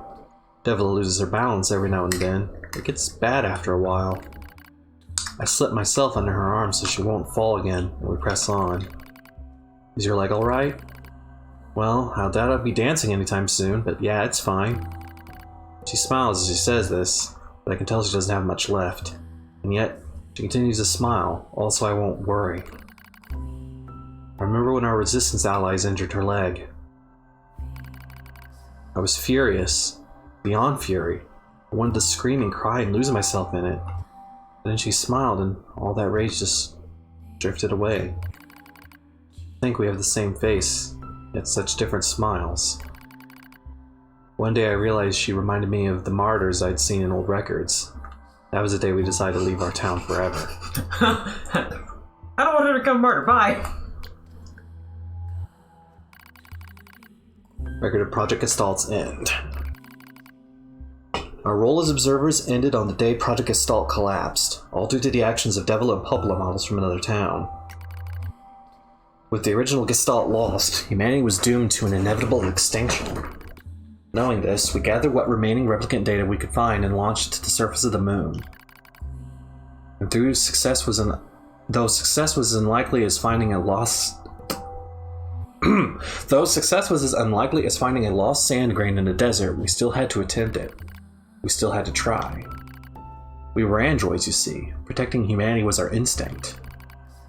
Other androids, behold to that same instinct, began to direct their hate at Devil Pablo models who'd snuffed out humanity. Oh, so they're the... It's their fault humanity went extinct, and it doesn't even sound like they intended to do it. It was just a mistake. Oopsie poopsie, accidentally genocided the whole planet. It's just one little mistake. I just wiped out the entire human population with a button press. Oops. Started small. A few offhand remarks, the occasional glance. All I can think of is, was that wrong? Could I not have done that? You have to laugh because it's depressing to think about otherwise. It's like, boy, that's a heavy burden for two people who definitely didn't mean for this to happen to bear. They were trying to help. Good. The road to hell is paved with good intentions. But even the smallest things have weight, and with enough of them combined, the weight eventually becomes a boulder. Emotions boiled over, remarks became jeers, and soon enough, my sister and I were the perfect target for persecution. At first, we simply accepted the fact that our friends turned on us. It was almost unavoidable, I suppose. We were observers for Project Gestalt, after all. And while we didn't cause it to fail, the people who did, well, they looked just like us. So we accepted it. We took the resentment and scorn. We endured. Because as crazy as it sounds, I think we actually felt responsible. We moved from town to town in an effort to avoid persecution. In one such town, my seemingly infinite patience finally broke. My sister, Devila, met with unprovoked violence at the hands of a resistance member. She said something in response to his taunts. Something quiet. Though her words were ambiguous, he slashed her leg nearly in two. My vision narrowed, everything went red, and then she smiled at me. It's okay, sis. There's nothing we can do. It was too late. My emotions were no longer in my control. I'm simply not strong enough to stand aside and let the most important person in the world come to harm. Devil and I left town that same day. Violence like that wouldn't stop. It was going to happen again. And it wouldn't be coming from just one person. So rather than let them kill us, we ran. I guess it was the greatest resistance I could muster. We lose the sun as dark clouds gather overhead. We continue our march. Cold wind blasts us, stealing what little body heat we have left. Wait. I smell rain in the air. They're androids, aren't they? Yeah, android anatomy has been questionable so far because they have blood. Body heat, apparently, which I'm like, that's a kind of a dick thing to give to an android, isn't it? I'm not quite sure about If anyone thought this through. or if it's just a narrative device. Yeah. If it's just something they just added to the story to make them more empathetic. But I'm like, yeah, thinking logically, they shouldn't have any of these. I mean, I got attached to an android who didn't have any of these things. Data. No kidding. And there's a lot of very similar storytelling in this game so far. Like, To that one... I can't remember the episode, but I know you know the one I'm talking about. The one where they basically question what a human... Yeah, it was a season 2 episode. Yeah. I don't remember what it was called. It's really good. The Something of a Man. Yeah.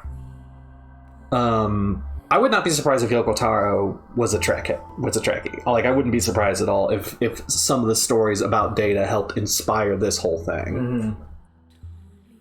Mm-hmm. Or even more so,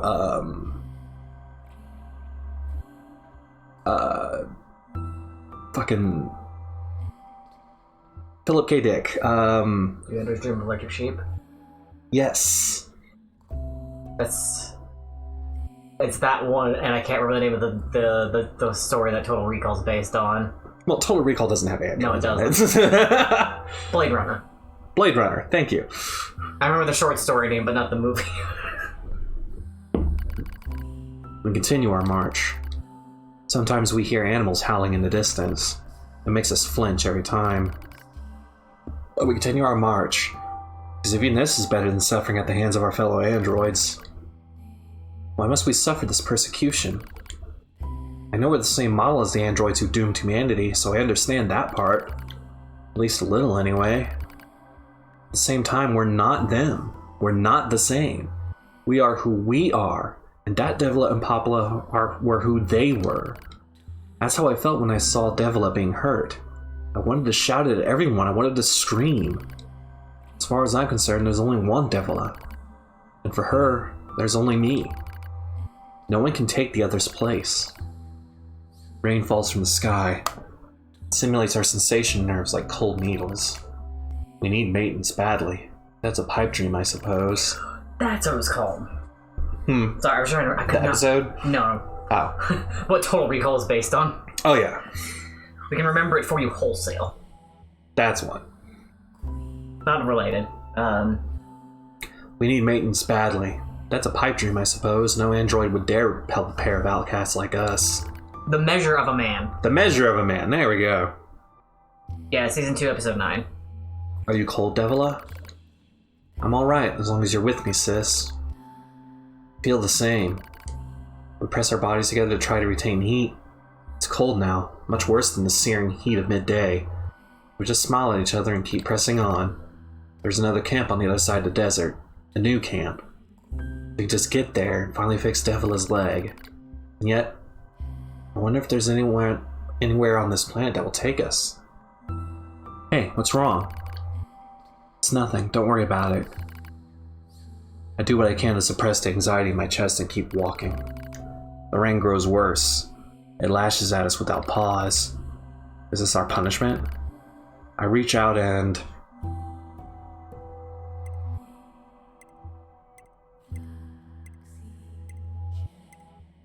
Does it ultimately matter?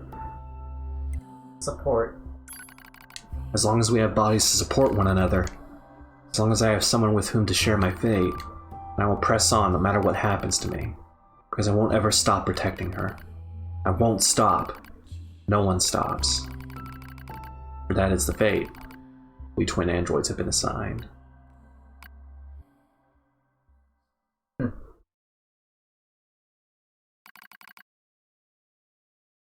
failure to manage the area resulted in the collapse of the Gestalt system, which led to the decimation of the human race. Due to the discovery of its instability, the twin system was removed from future android production designs. Following the incident, the Devila and Popula models were not dismantled. However, in order to prevent further unexpected behavior, they underwent a memory wipe. Furthermore, they were reprogrammed to... What the fuck? What the fuck? What kind of fucked up programmers are doing this?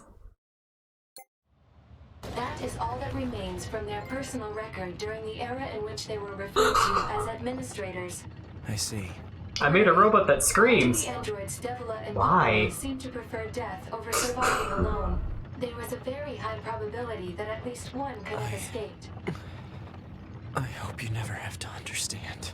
Affirmative. Yeah, it's like, Nines is like, fuck, I get it. Why does this tower possess an entrance at all? All material transport takes place via aerial vehicles. It is irrational for an infiltration route to be This so absolutely easily looks like something from accessible. Kingdom Hearts. It looks like one of the unfinished rooms from fucking Chain of Memories. Also, you notice the door I went in through is gone now? There's a door here, it's gone now. Okay, Measure of a Man. Interestingly enough, the script would have been accepted if there hadn't been a writer's strike going on. I don't. Yeah, because I remember Roddenberry didn't like stuff that made the Federation look bad. Well, because here's the thing, it was written as a spec script, which, what the hell is a spec script? As a speculative screenplay, non-commissioned and unsolicited screenplay. Written by spec script by former attorney and Star Trek TOS novelist Melinda M. Snodgrass. The script was accepted due to the impact of the 1988 Writers Guild of America strike and resulted in Snodgrass being recruited as staff writer and script editor. Oh, shit, I fell. Good job. He remained on staff until the end of the third season. I just wanted to get a better look at things. I didn't realize there wasn't an invisible wall there, like there is in every fucking thing else in this game. Was received positively by the casting crew because the subject matter has been considered by critics to be the first great episode of TNG.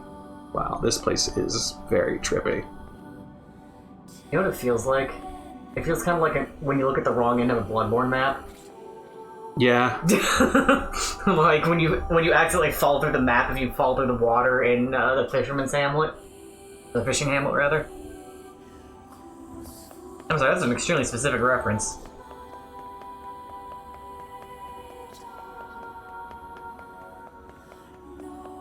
Corrupted YoRHa units. Should fight you guys first.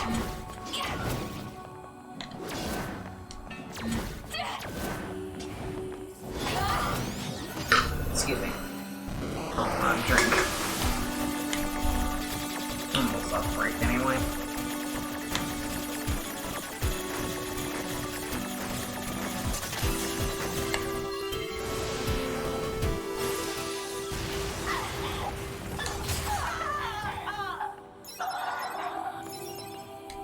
Wow, I do not like beating the corrupted YoRHa units.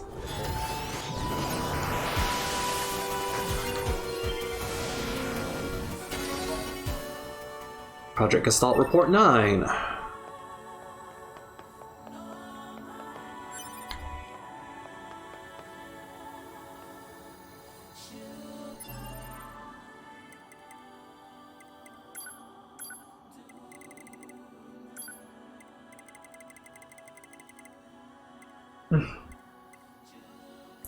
The discovery and development of the original has contributed greatly to the stabilization of Project Gestalt.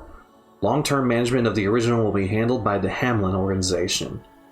As per the management mentioned above, all authority regarding the chirogenic plans for the relapsed YoRHa will be transferred to the Hamlin organization.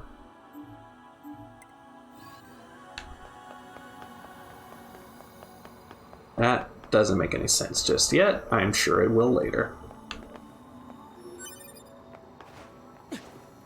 Also, shit's starting to lose its textures.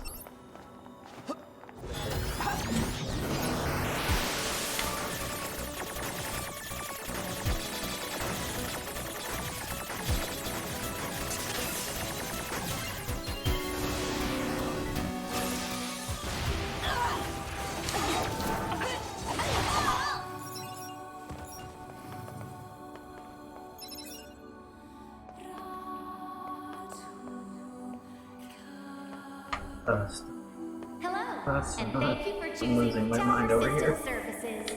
We're so pleased you've chosen to visit the tower today. Don't forget about the special prize for the guest who unlocks the last subunit in the room just ahead. You're going to love it. I'm sure I'm not. I'm gonna kill you.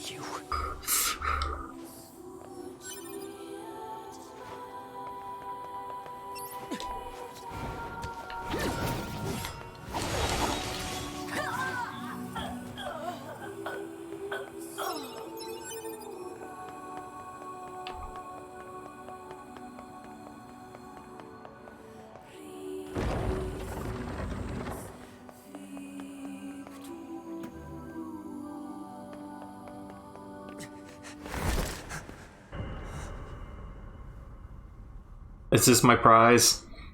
This is a terrible prize.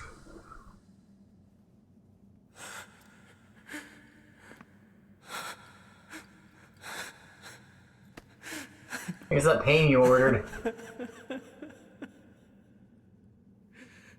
I'm glad I got to see you here. I truly am.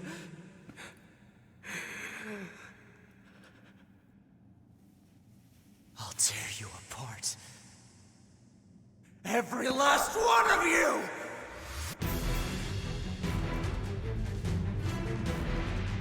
You are deeply unhealthy, sir.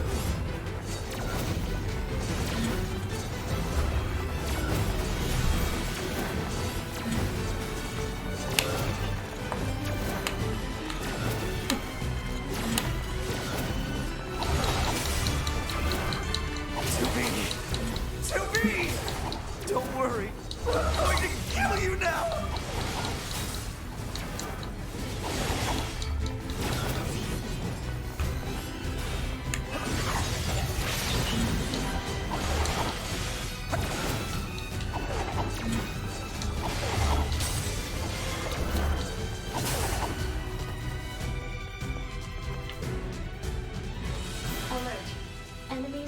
detected. Still a few stragglers, huh?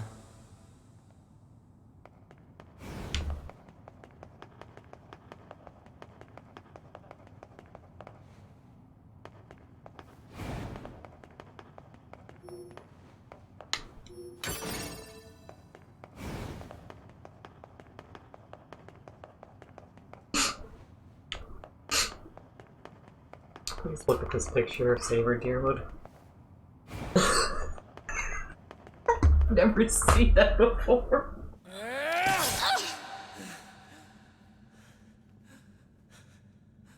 That's 100%. Oops. Maybe if you get blown up, you'll go to therapy.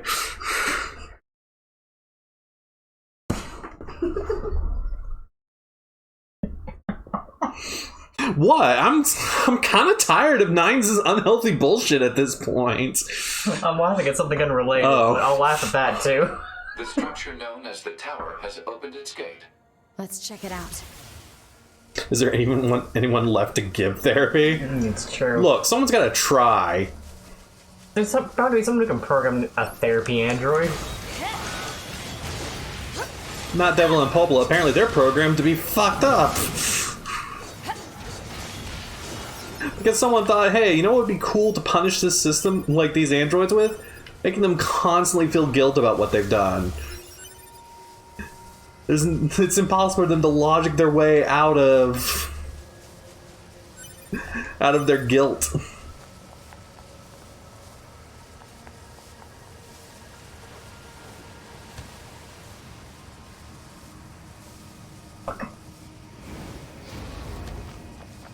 Clock out. Fucking fudge.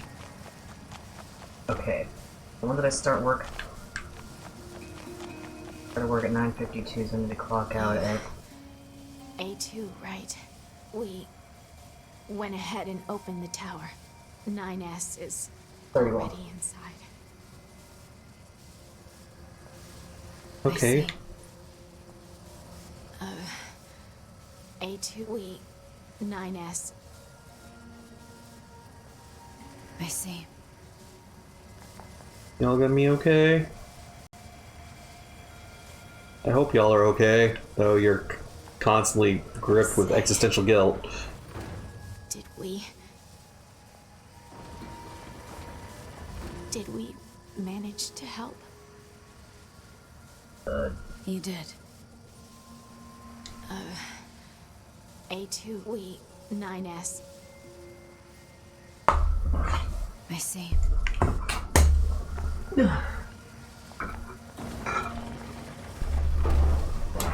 Oh, it's not that the door disappeared, it's that when the door closes and it opens again, I'm in a different place. So this is more like an elevator. Shut up, don't... how a fucked up elevator. I mean, everything about this game is fucked up right now. Before I go. No, people. Everyone say bye to Alex, they're going back to work. Yeah. Got 2 more hours. Yeesh.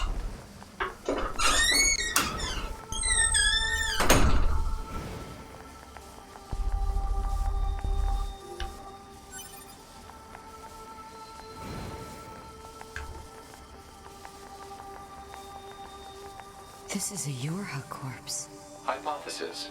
The corpse is likely a result of YoRHa Unit 9S's advance through the area. Let's go.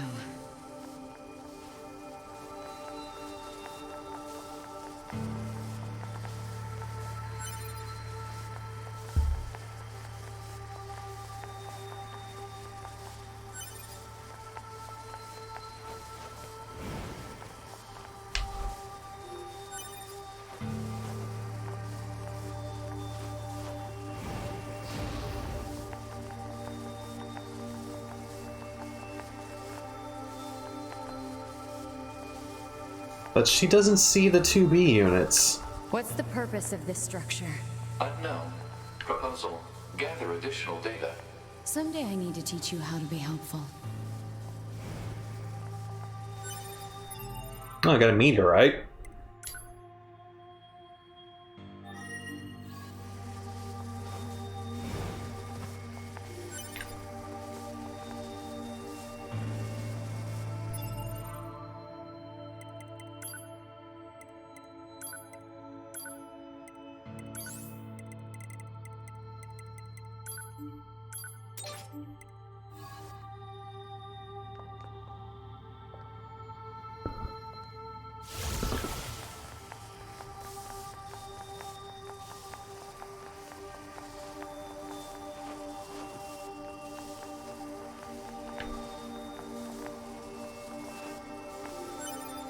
Another meteorite.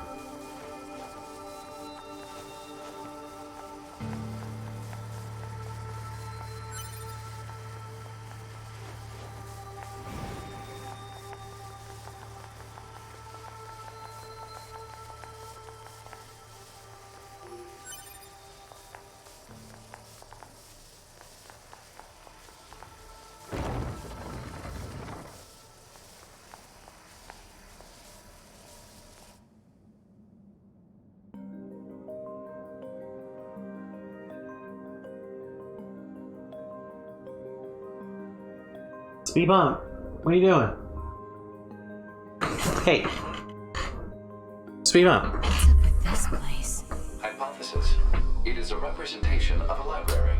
What's that? A library is a data storage facility constructed by past human civilizations.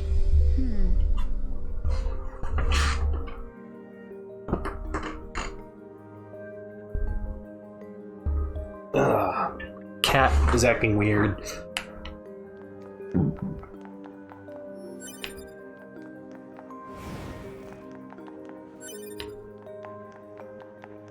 Man, they're just handing meteorites to me.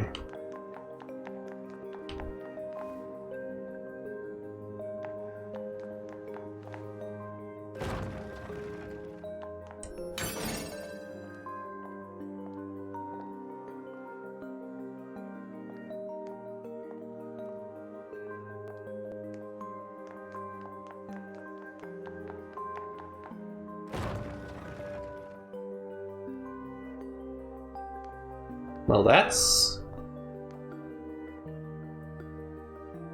interesting.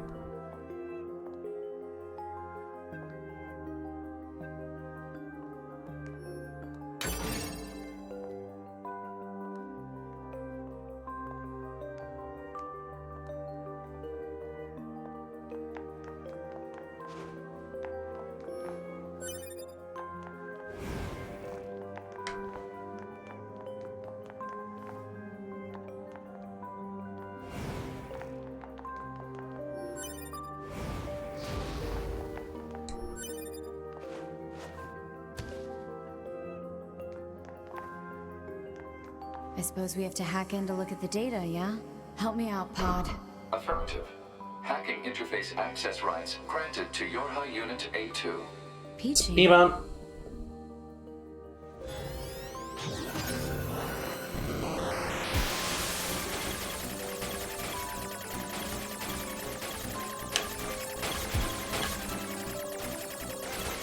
Oh god, it's gonna make me go all the way around the long way. At least I'm not timed on this.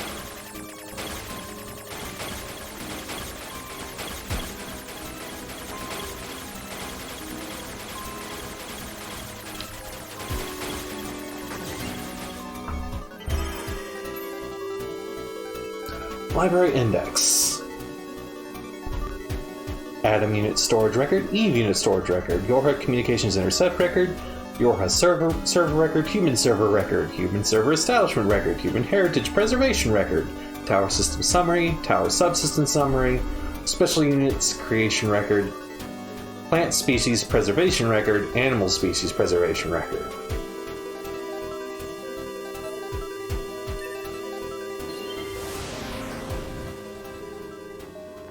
This tower looks like a data gathering system for the machines.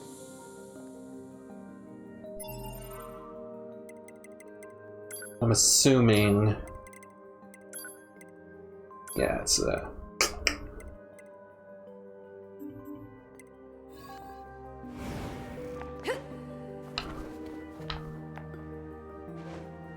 Oh, I can't climb the ladder.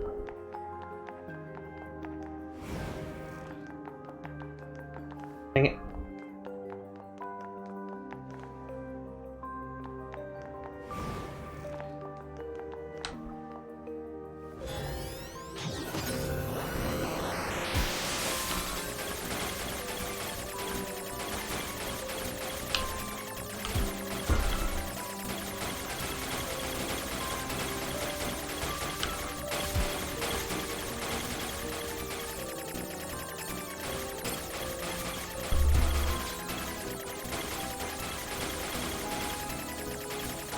Dang it.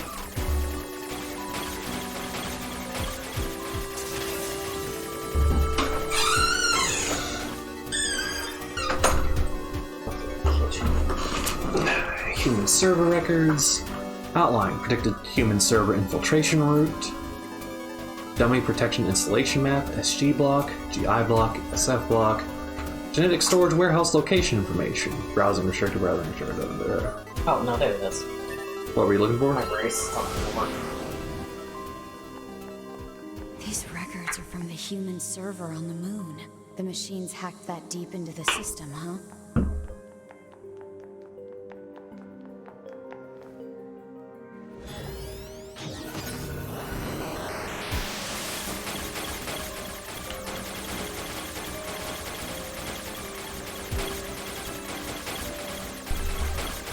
Okay, now back to work. Took a 5-minute dog break and just sat on the floor and pet the dogs for a bit. Class 1 patient. YoRHa. Chest x-ray, normal abnormalities. Heart echo, no abnormalities. C1, continuing chronic renal failure. C2, convulsing seizures in the diaphragm. C3, no vomiting. 4 milligram luciferase, serous, whatever. Medical word. Preservation plan. The patient's condition makes further treatment impossible. A report will be submitted to the management committee detailing courses of action in the event of a patient's death. Focusing. Whatever, it doesn't matter. Focusing primarily on how the information will be manipulated with respect to the original. As backup in the event of a sudden worsening in the patient's condition, she is to be assigned 5 additional doctors. Certification required.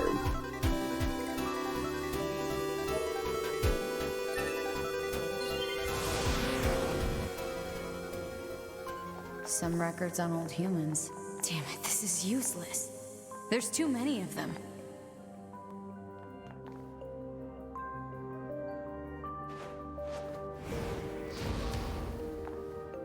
Huh?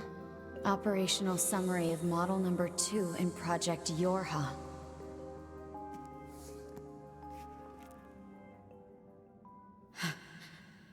This data.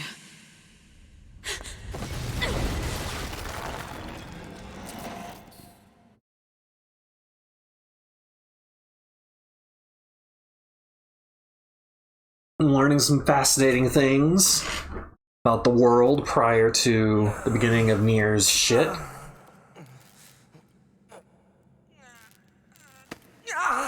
Sorry about your arm, Nines. My jacking arm!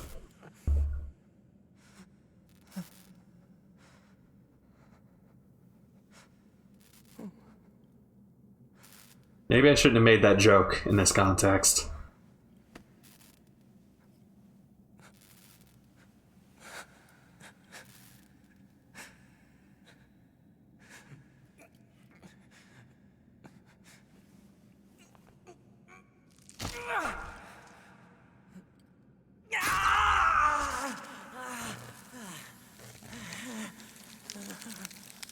Okay.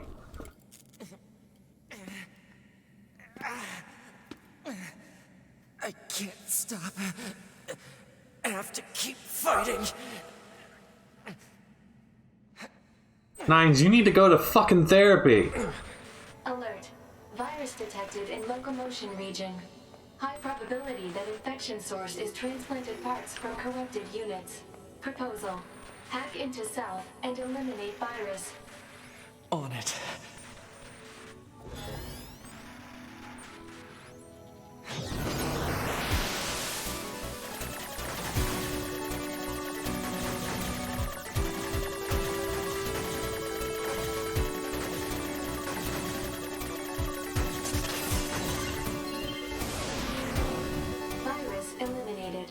95% of functionality restored.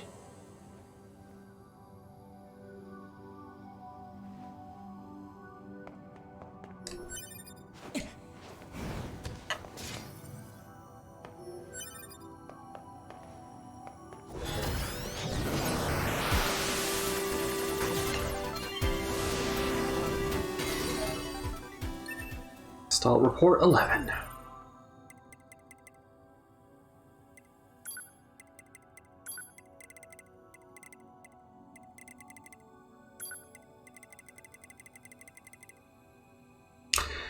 Due to the relapse of the original, Gestalt units in preservation are now relapsing at an accelerated rate.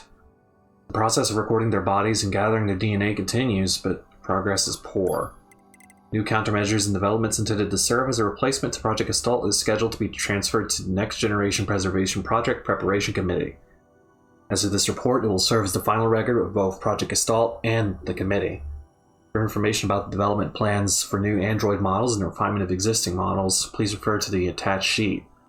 Furthermore, we have received approval to consider the disposal of the Devil and Pulpula observer models at a later date.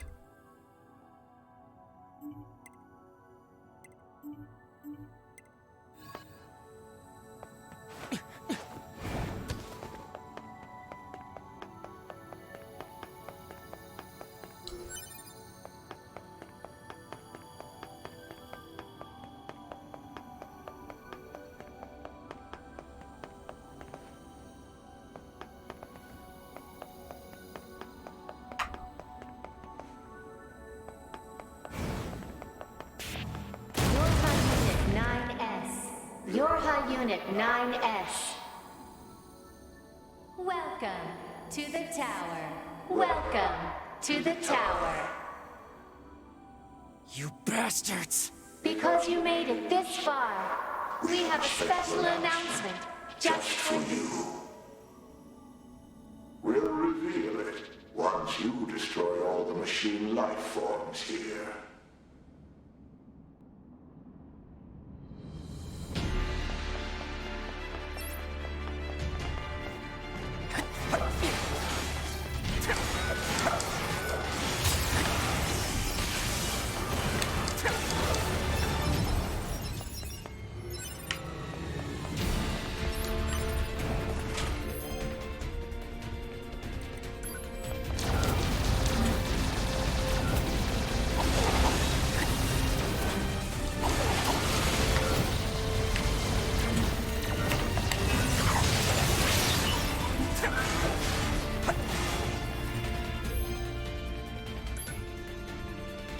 Get him frickin' out of the way.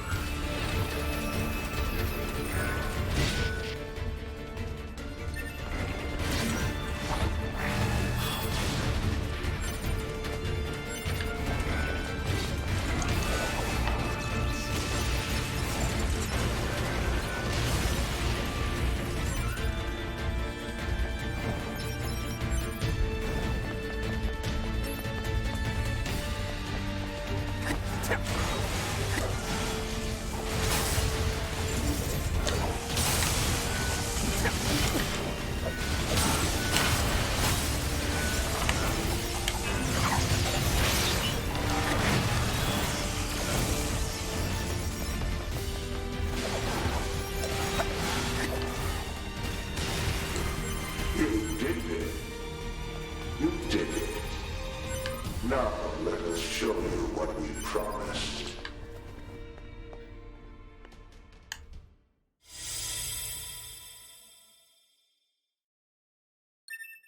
Well, this is Project YoRHa. That means all of us. To be... Now you know everything. Do you still wish to fight?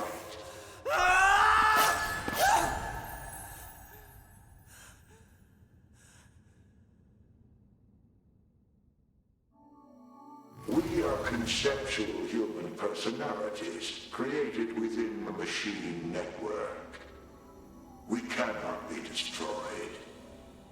YoRHa Unit 9S. Your attack is meaningless. Your existence is meaningless. Shut up!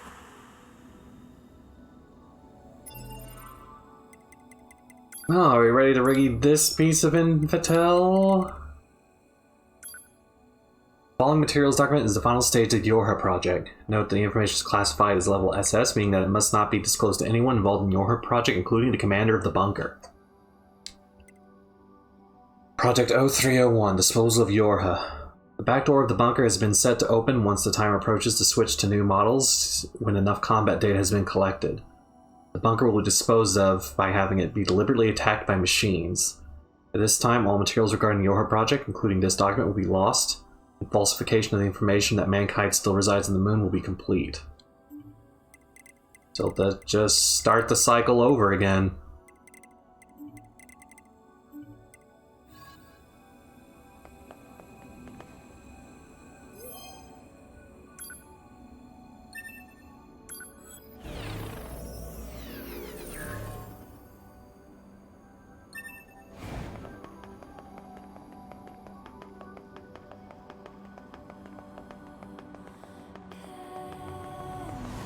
Keep them coming. I'll destroy them all. All of them. And this tower!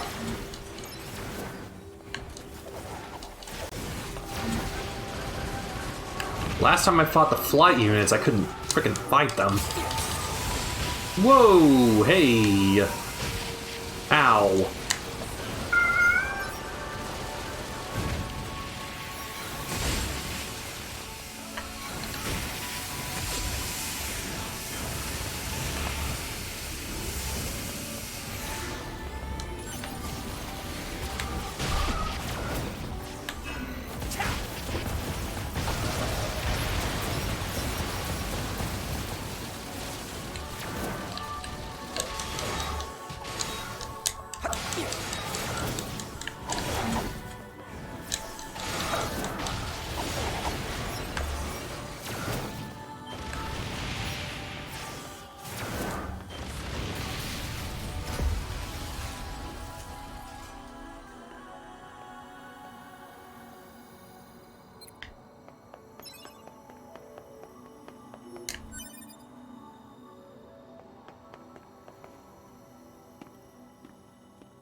Nines is a very rude boy.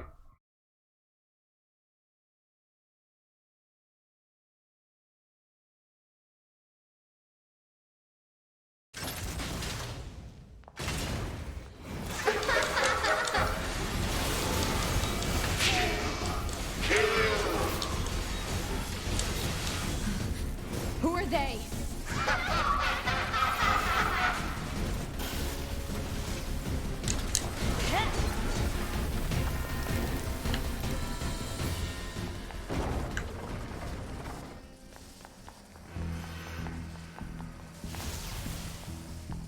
I guess it just went away.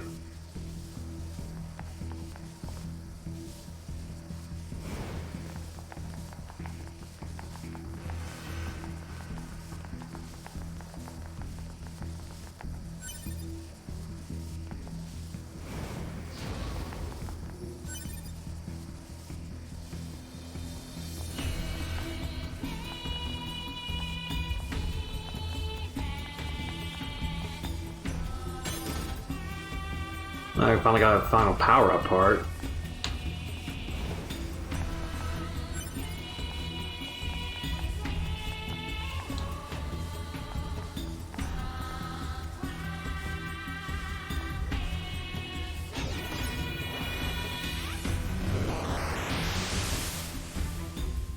Damn it!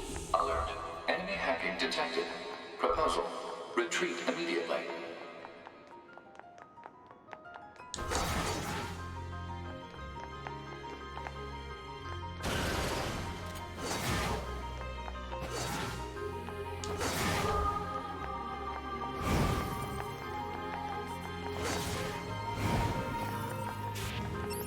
Who are you?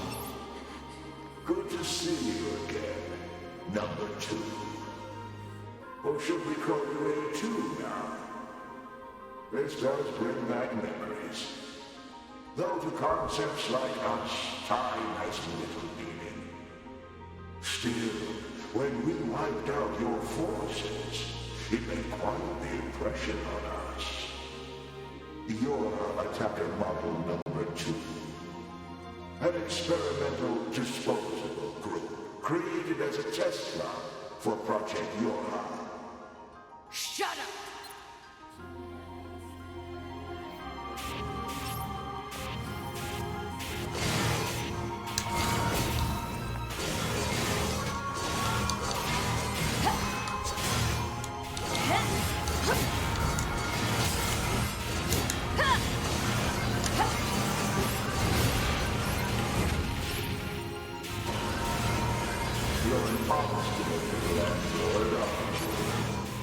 Didn't we say that you can't kill us? Damn it!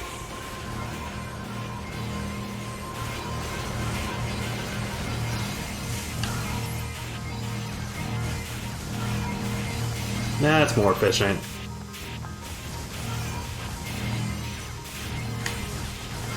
Proposal. What now? Utilize the enemy's logical learning function to formulate a weakness. I don't know what that means! This pod has serious concerns about Unit A2's cognitive abilities. Shut up and explain it already! Sense strategy would interrupt the enemy's logic circuits, causing a computational delay. Meaning what? Do not destroy the enemy. Huh? Striking at the logic circuit requires a certain number of enemies to remain extant for a certain period of time. Oh, what the hell?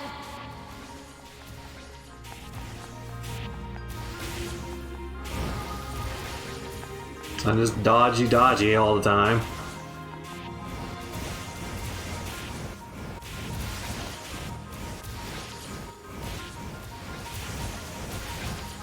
Consciousness data saturation rate 30%.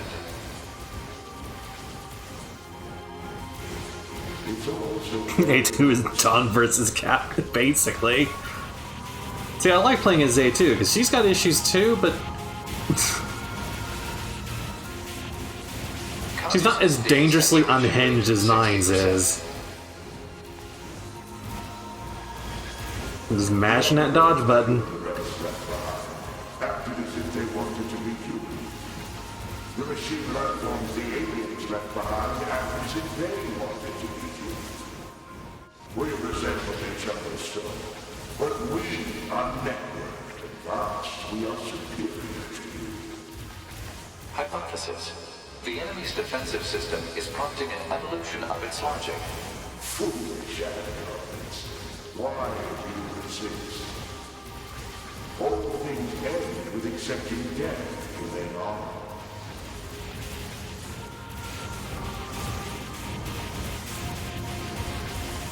There are too many of y'all, Jesus. Whoa. Large one. Data saturation rate 90%. We are one, and yet we are many. We are finite, and yet we are infinite. We are the embodiment of the perfect being. Hypothesis. The enemy has become aware of the diversity of life. I see it. The light. We move on. Forward. To the future. Okay, it's getting really hard to dodge now. Consciousness data saturation rate 100%. Hypothesis. The enemy's consciousness has begun to fracture.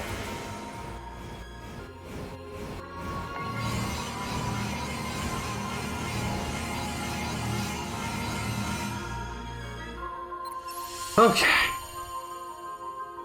You've got this, you played Toho. If we allow this android to continue living, we can create even more hardship for ourselves. Overcoming the crisis this creates will present an opportunity for our kind to evolve even further. We disagree. This android is dangerous. It must be destroyed immediately. Those who would doubt our victory are enemies. Do you truly think... Whoa! Never make that face again, please. Analysis. The saturated consciousnesses are now in conflict with each other. What They're the acting like humans. They sure are.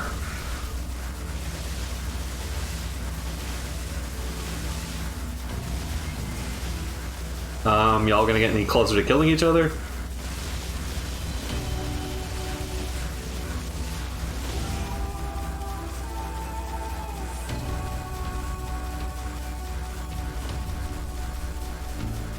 Oh, would you two just quit playing footsies and die already?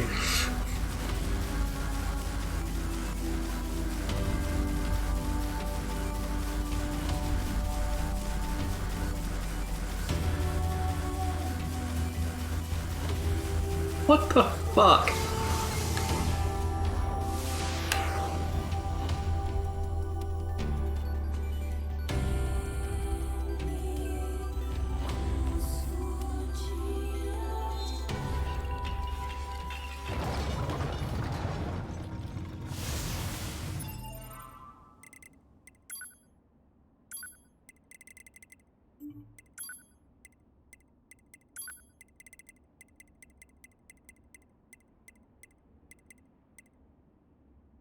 Official name Terminal, a program projected by the network server of the machine lifeforms.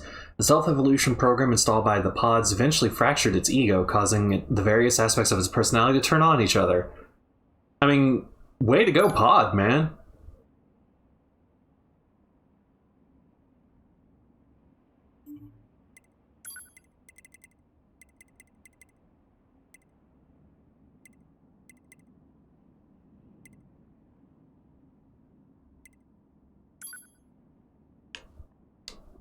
Finally got the data for the flight unit.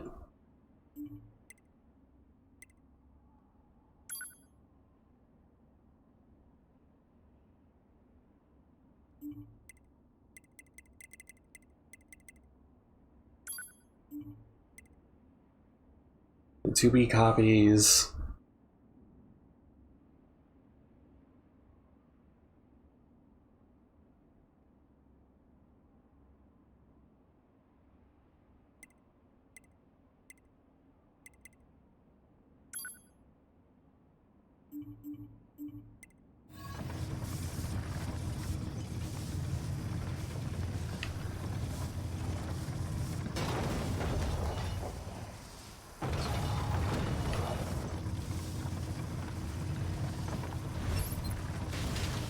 Oh, this dude again. Is this thing seriously still kicking? Speculation. It is driven by remaining data located within enemy servers. So this just keeps going until I kill them all?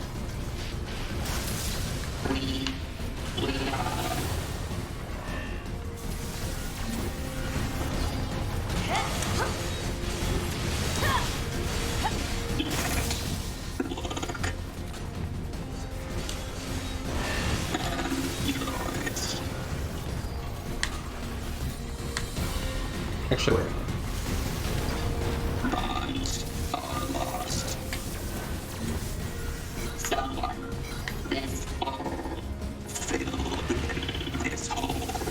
This is messed up. What the hell is this thing going on about? Analysis. It appears to be a leak of the enemy's past memories. There we go.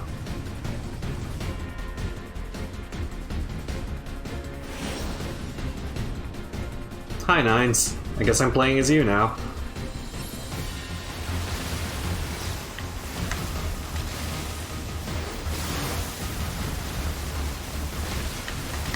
The highest level enemies I face in this game are the frickin' flyer units, the only ones that scale to me.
God dang it. Whoa, whoa, whoa. Whoa, whoa, whoa, whoa, whoa, whoa. Y'all need to chill out.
What's all this junk? Speculation. It is a resource of some kind. Used to make what? Unknown.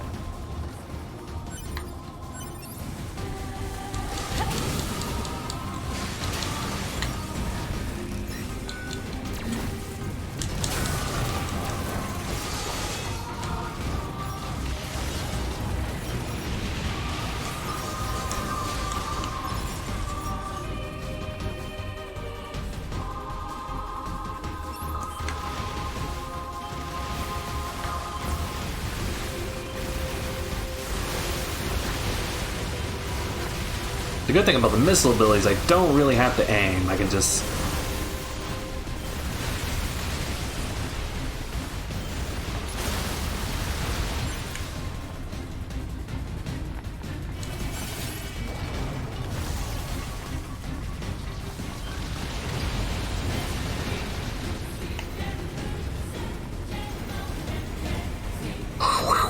Whoa, whoa, whoa! There we go. Oh, I love that little sub ability.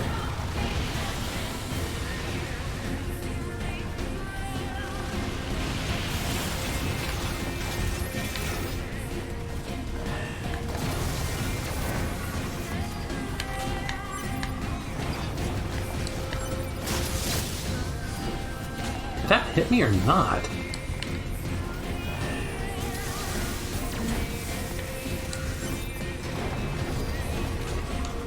Build up a charge. Oh yeah, baby.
Come on, cool down, cool down.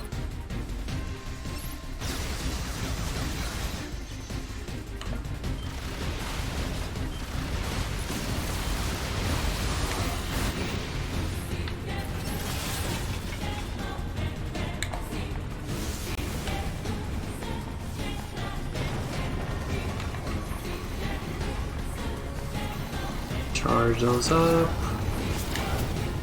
No! Broke my charge. But really, it's more or less a matter of surviving at this point.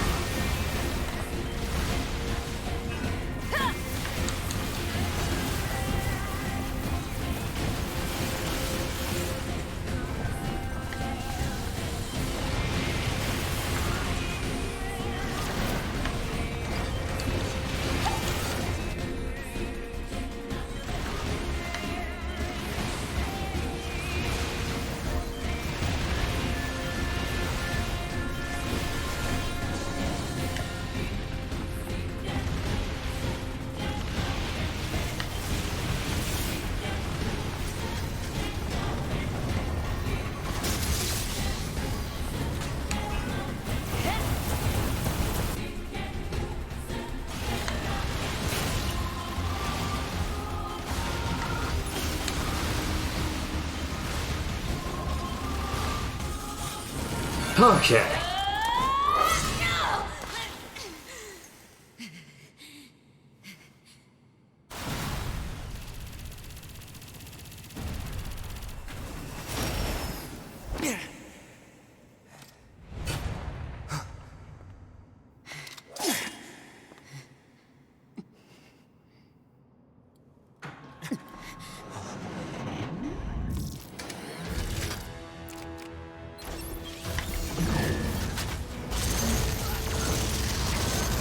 Whoa, whoa, whoa, whoa.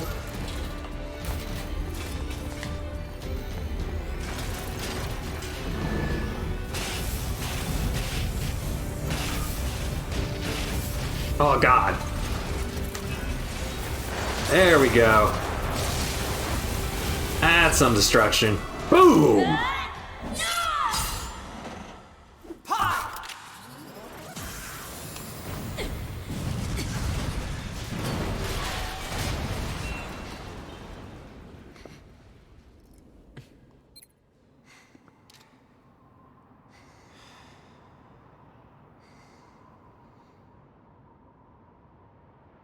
This tower is a giant cannon that's aimed at the human server on the moon. If we don't do something, all of humanity's remaining data will be destroyed. So what? None of it matters. Or didn't you know? We aren't required in this world anymore. Humanity is extinct. That moon server you're so worried about was invented to give us androids something to fight for. And YoRHa was created to perpetuate the lie. But in order to make sure no one ever learned the truth, we were designed to be killed. They built a back door in the bunker and programmed it to activate after a certain amount of time. The commander, me, 2B, sacrificial lambs. All of us. Isn't that hilarious? Doesn't it make you laugh? 9S, we... Shut up! You killed 2B. That's all we need to kill each other. 2B hated to keep killing you. It caused her so much pain. The 9S type is a high-end model. They knew you'd discover the truth eventually. But the model designation 2B was just a cover.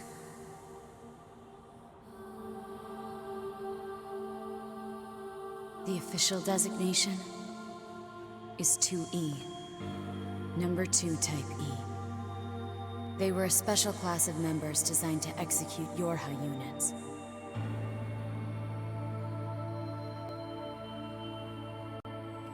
But you knew that, right, 9S? Shut up! Shut up! What do you know? You don't know anything at all about us! Proposal. Cease combat. Fighting her at this point would be Pod irrational. 153. I order you to halt all logical thought and speech. This order shall remain in effect until you confirm the death of either myself or Unit A2.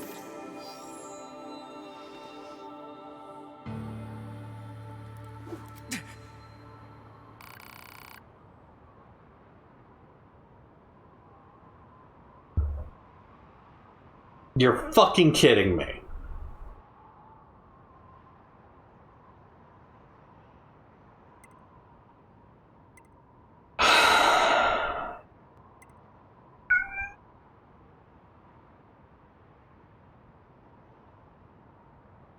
I wanted to believe it wasn't going to do something stupid like this. And yet...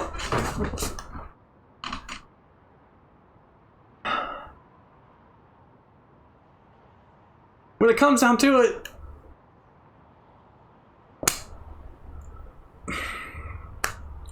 I can't side with Nines on this because I'm not a fucking nihilist who refused to go to therapy.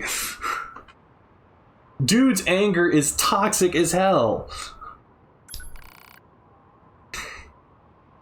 I mean, I have no choice, yes.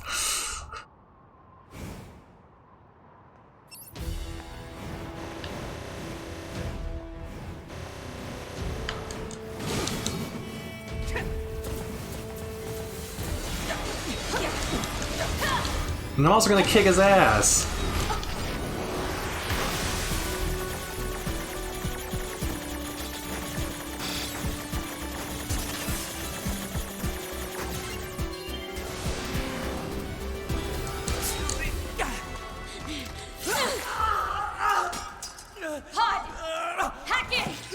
Acknowledged.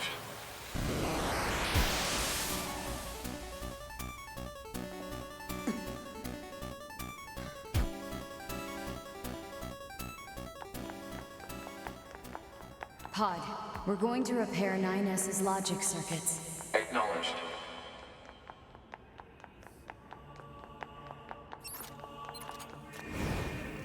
Tell me where to find the virus corrupting 9S. Affirmative. YoRHa Unit A2. Core data for 9S is stored ahead. Alert. Severe virus corruption. Probability of successful deletion extremely low. I think I know a way. The idea under consideration is not recommended. This pod is a YoRHa tactical support unit. As such, it cannot approve of actions that would damage its supported unit. You're not so bad, Pod. You know that? Why would you give me the option to jump over here and then not put anything over here? Whoops. Oh, I have to run all the way over again? Okay. Watch my step this time. I could run through this first part at least.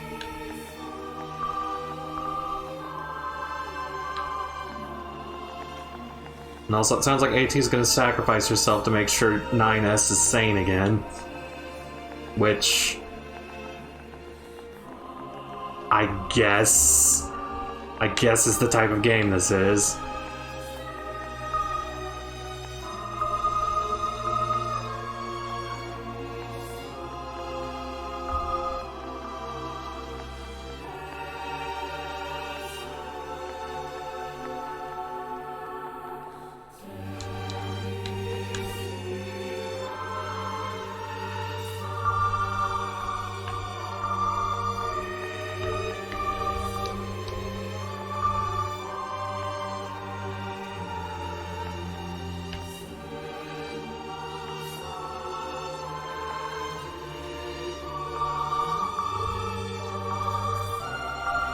I don't think I can make that jump.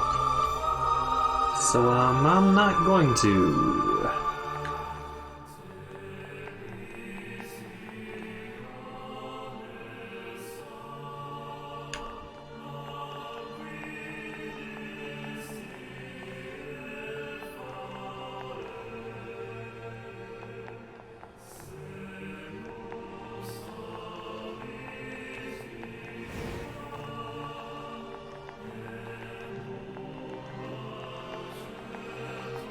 I sure hope I can't run off these stairs.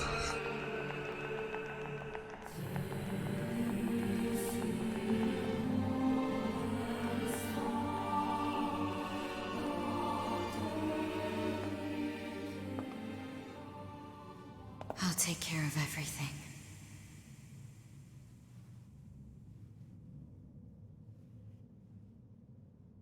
Pod, Speed, what are you doing?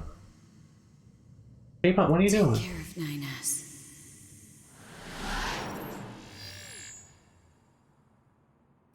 What of you, A2? I've still got something I need to do. Speed bump! You go ahead. Acknowledged. hold on, my cat is ruining the moment.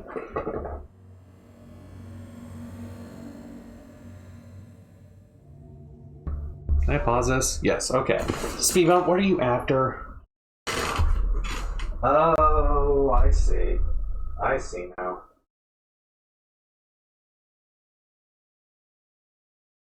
Ah, cat.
Sorry about that. The cat had dragged one of her turds out of the cat box and was kicking it around, so I had to clean up several things. Should be back. Dang it, did I skip the ending? No!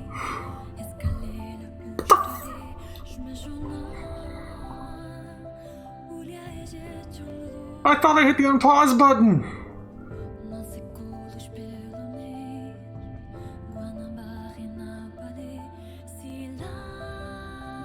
What the fuck?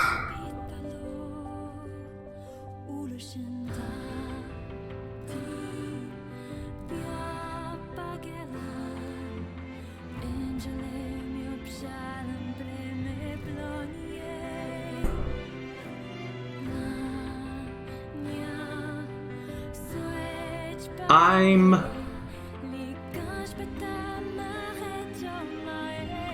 Are you McFucking kidding me?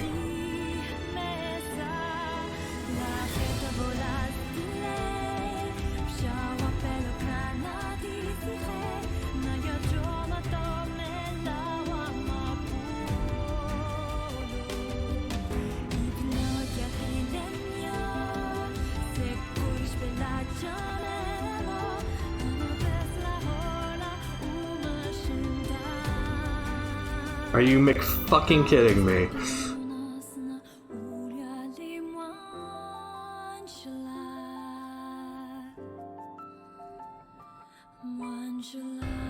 Speed bump, this is your fault. This is your fault. Yeah, it's your fault.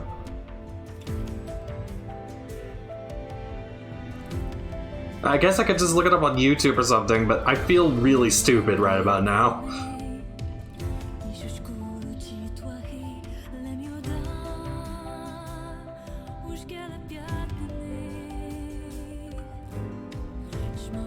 Why would you give me the option to skip that?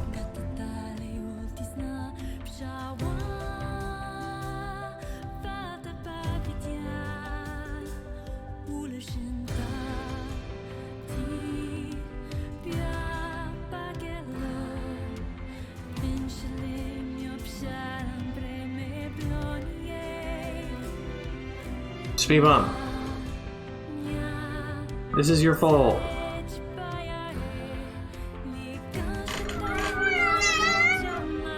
Your fault.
John, I accidentally skipped the ending cutscene.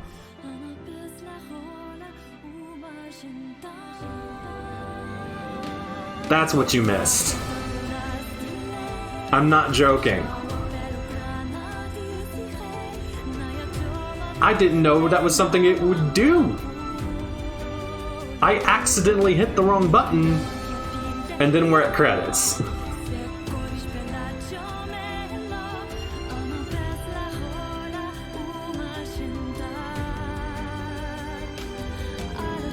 Don't patronize me.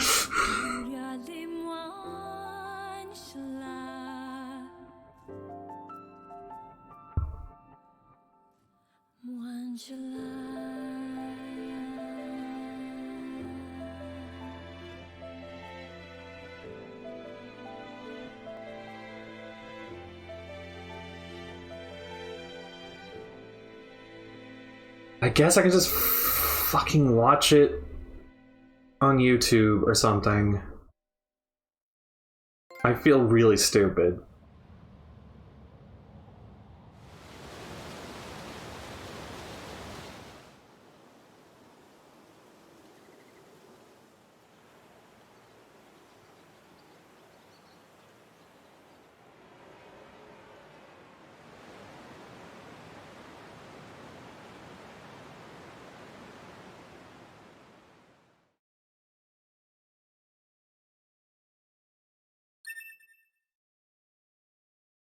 R2 activating debug will disable all save functionality until you load any save data. Use the debug room. It can be accessed from the start menu. At the debug room, you can use the debug menu to freely place enemies. Items obtained.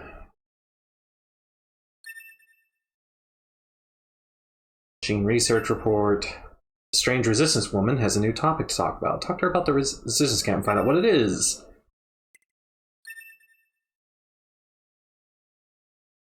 Fucking...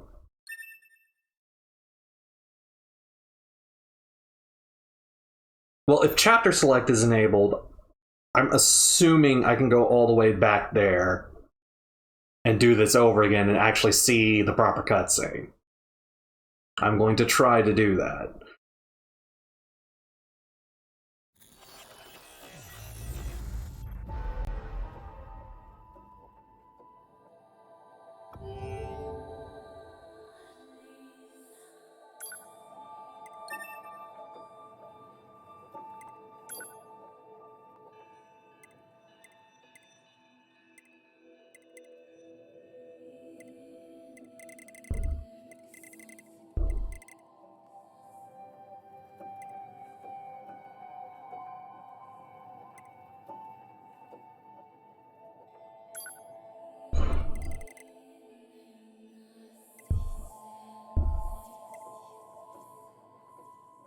Alright, we're going to start from here.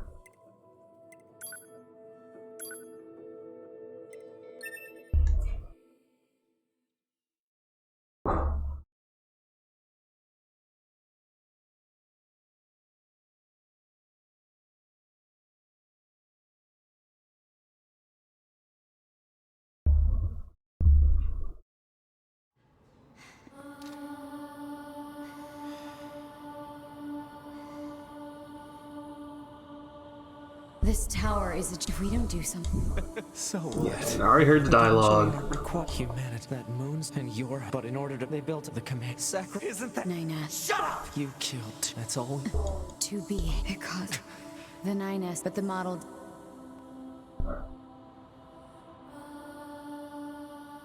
The official designation is 2E. All right.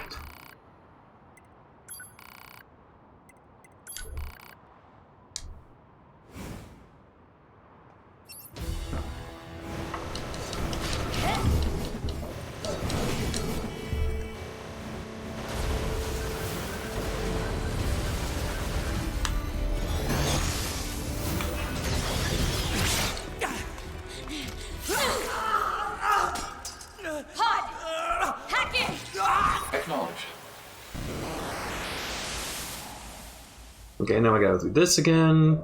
And this time, I'm not gonna be interrupted by my cat doing something dumb and silly, and therefore press the wrong button.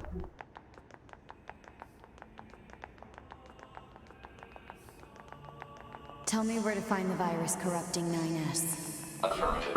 YoRHa Unit A2. Coordinated for 9S stored ahead. Alert. Severe virus corruption. Probability of successful deletion extremely low. Oh no. I think I know a way. The idea under consideration is not Speed bump! Speed bump! YoRHa Tactical Support Unit. Oh my god, speed bump! You cannot approve of actions that would damage its supported unit. You're not so bad, Pod. You know that?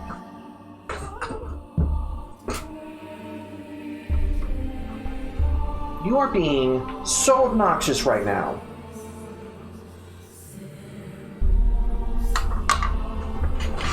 Oh my god. Pod, we're going to repair 9S's logic circuits. Acknowledged.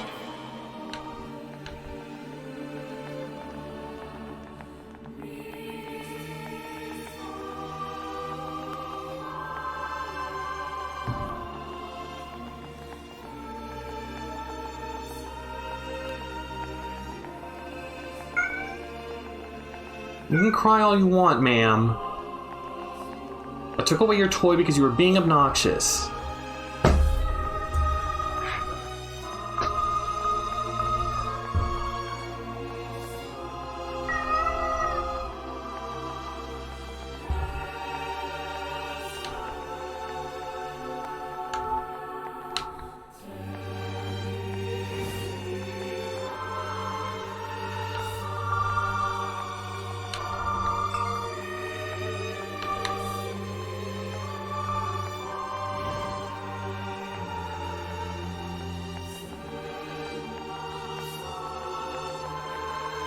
I will give you your toy back after this.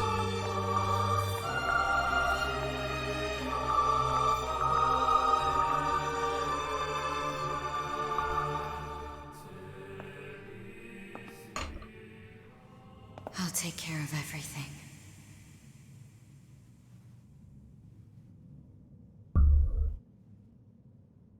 Pod. Take care of 9S.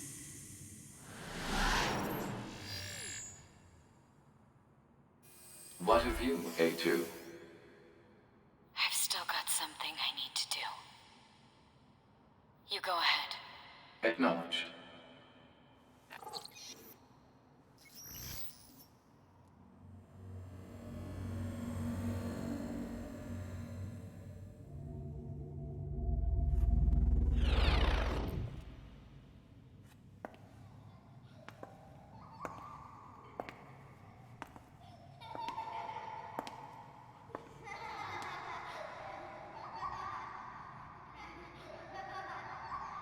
I'm sorry.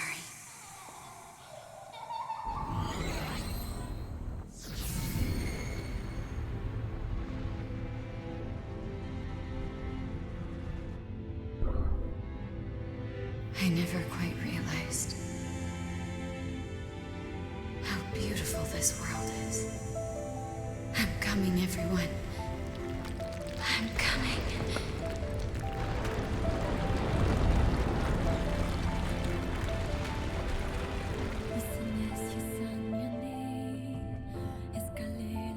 Okay, that's what I missed.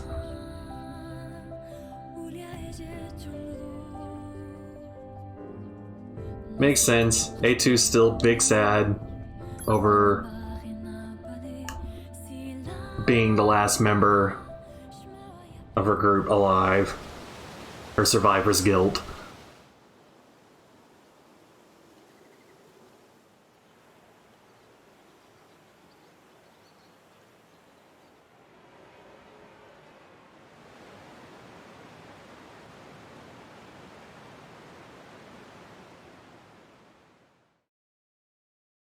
Speed bump. Speed bump.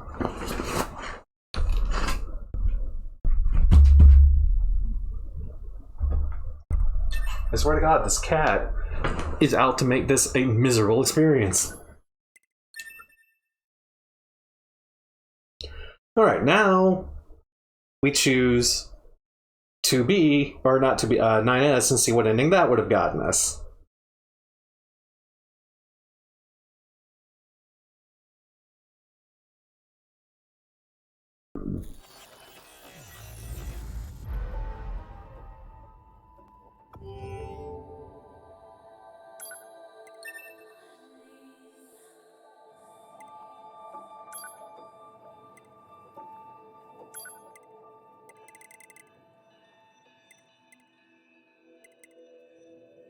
Oh, I could have just watched that.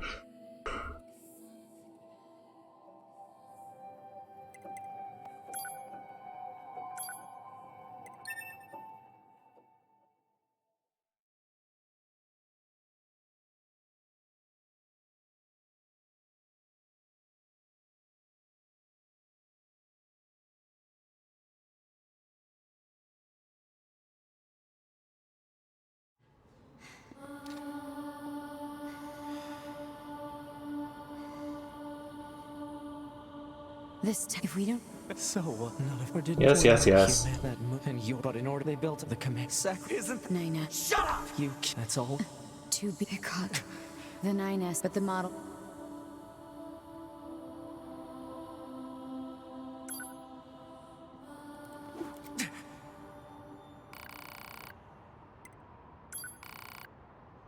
Yep, let's go with Broken Baby Sad Man. It doesn't matter! None of this matters! 9S! But if it doesn't matter, why do I long for humans like this? Why do I desire the touch of something that no longer exists? It's how we were made. Androids were designed to protect their human masters. Our core programming demands that we... Shut up!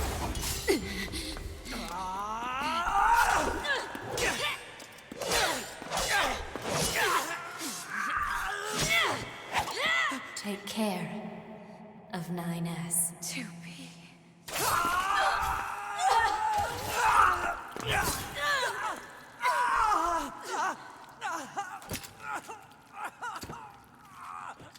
Serves you right.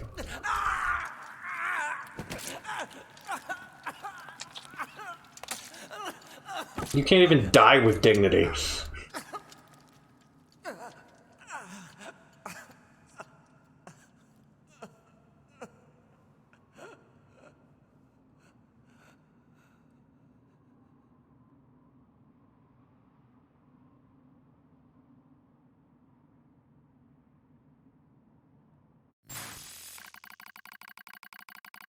Fatal system error detected. Memory leak verified. Repair impossible. Beginning emergency evacuation of remaining memories.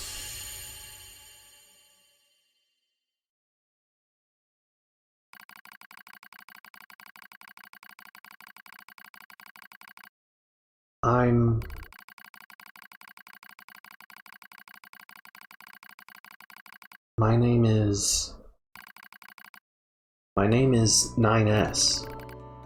A newly manufactured scanner model. January 30th, 11/19/42. Or 11/9/42. Rolled out at 4:25 a.m. bunker time. I will fight for humanity with all my strength. Pleasure is mine, Commander. My light collapsed in a space of blinding white. The pain is gone. The light envelops me. So warm. I was anxious. A soldier from the moment I was born, thrown into the world alone. Nothing to rely on. No God to believe in. I was alone.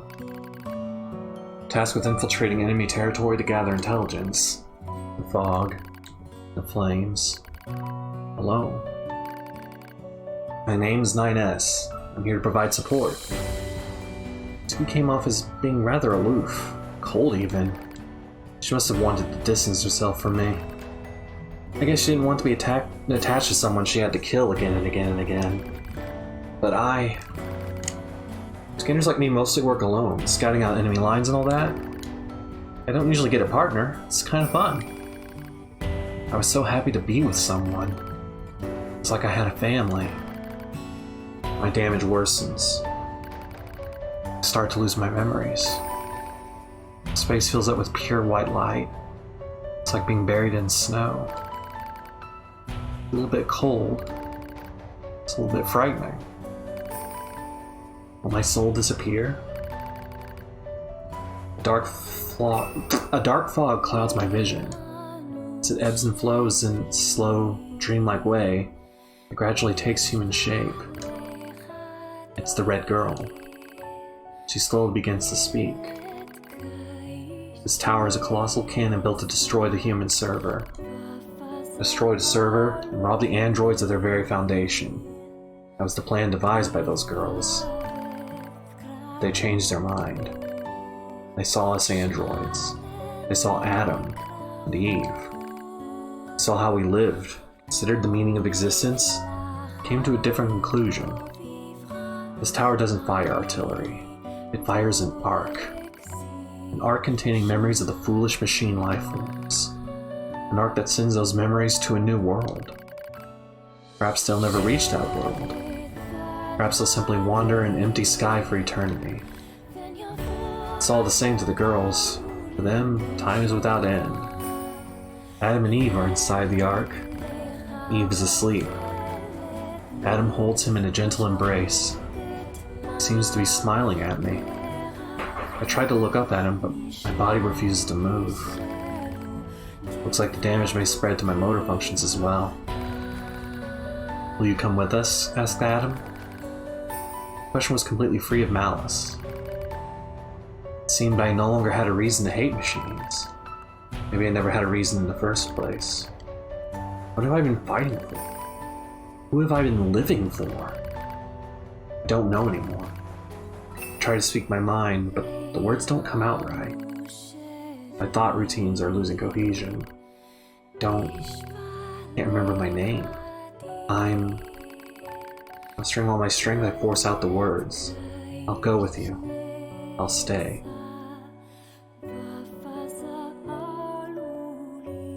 Well, I guess this counts as therapy.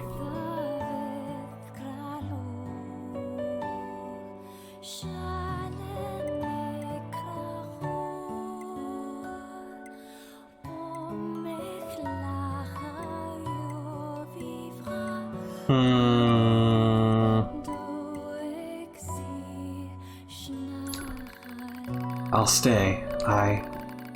We YoRHa, we don't deserve to be loved by this world.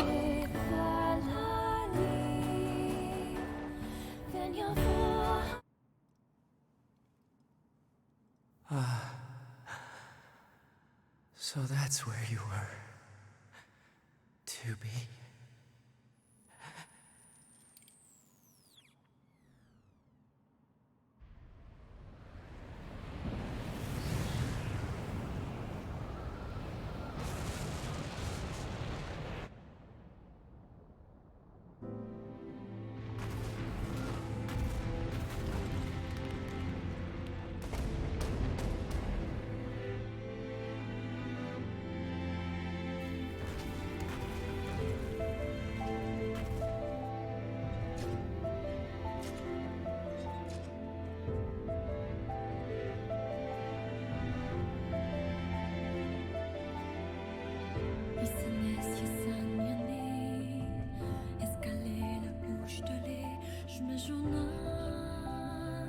I wonder what would happen if I'd chosen to go with them.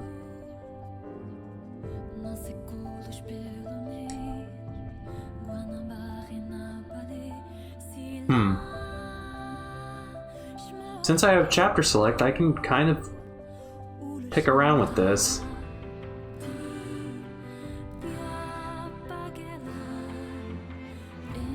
Report. All YoRHa unit black boxes now confirmed offline. Our mission to oversee the progress of Project YoRHa is complete. Proceeding to final stage of project. Commencing deletion of all data.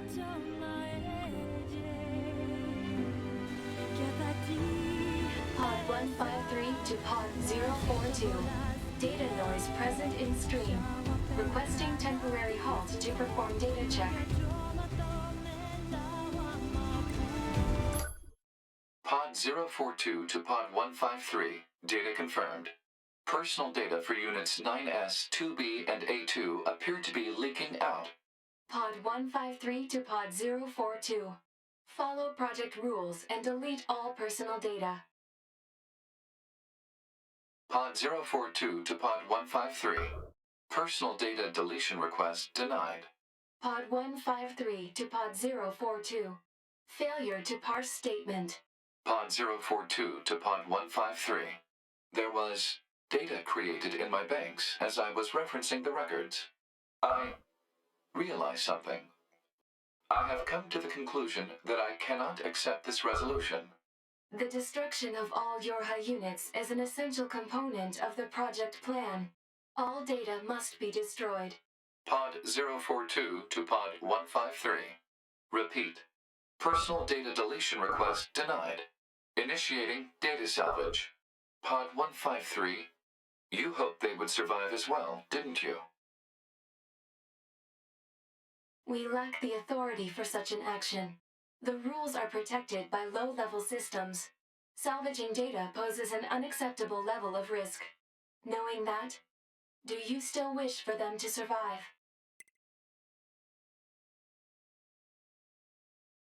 Yes.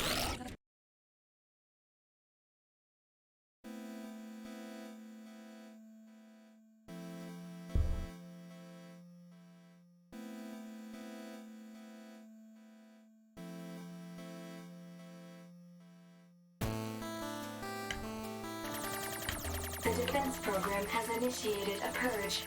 If this continues, our consciousness data will likely be deleted. Pod 042 to Pod 153. We were created to execute the android's Project YoRHa plan. We had no capacity for emotion. But when we six were connected and exchanged information, something happened. I cannot deny the feeling of something resembling consciousness and emotion being born. Unable to reply.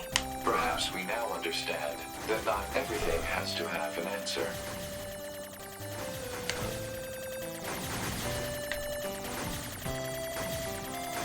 This is more difficult than it looks. Just since they're not letting me use my auto chip to auto dodge. Dang it.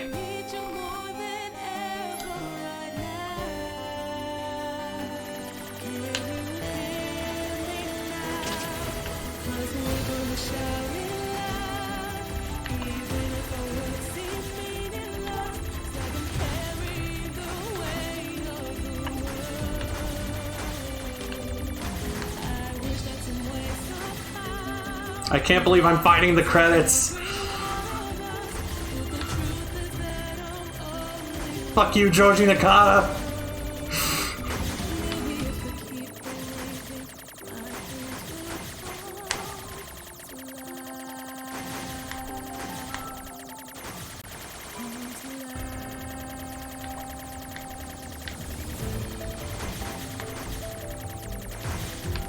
At least I can still shoot through the orange ones.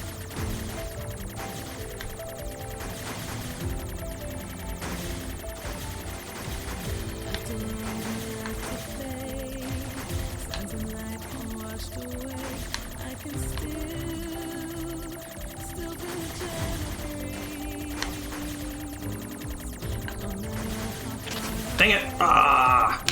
I wasn't paying attention. Dang it!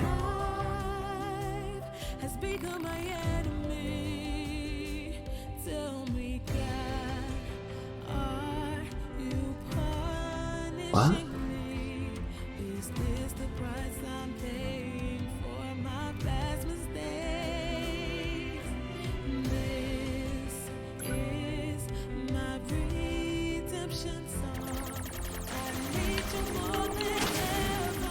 I always take that cheap hit there.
Ah!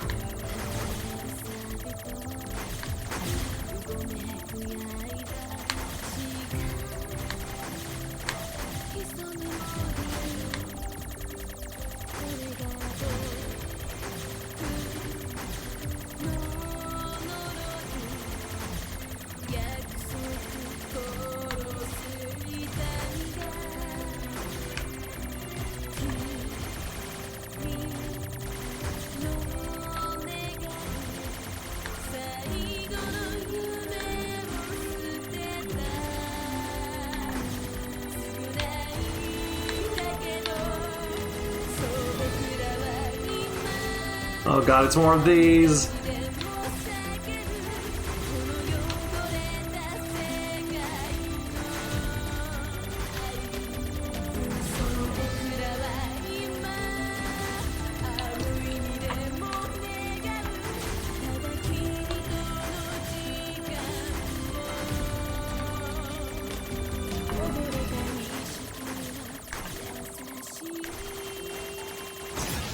Dang it!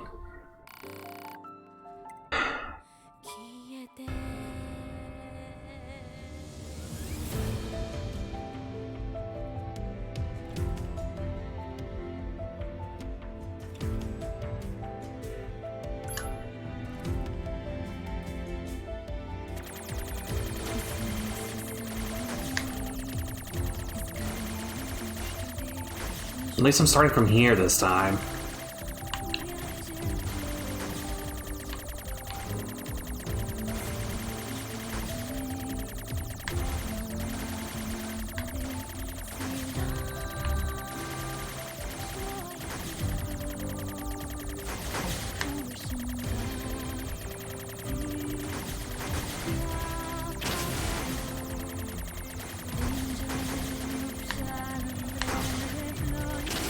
Oh god. I'm being reckless, and it is not paying off for me. Dang it! You think games are silly little things? No!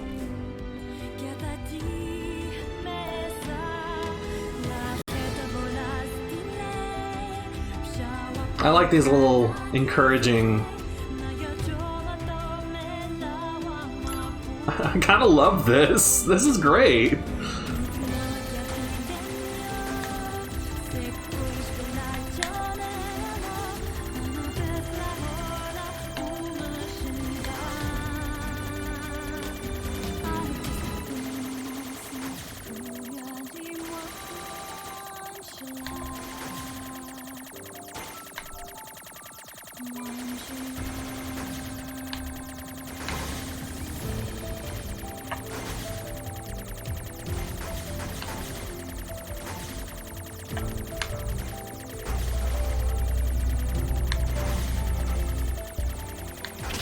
Ah, fuck.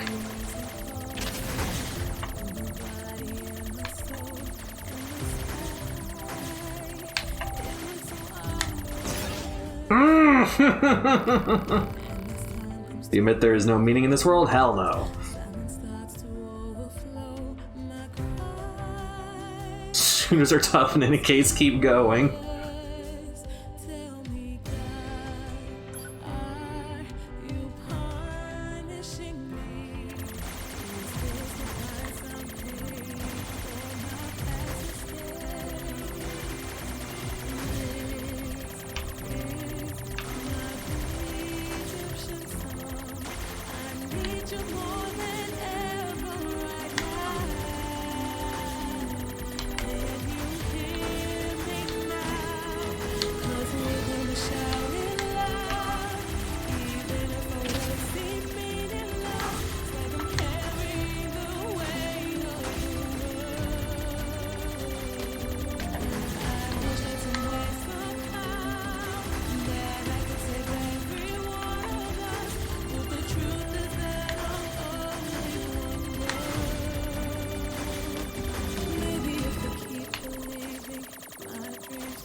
Ah, fuck.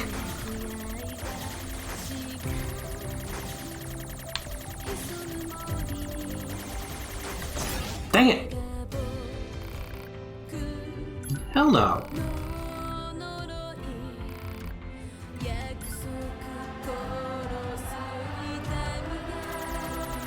Oh god. I get options now.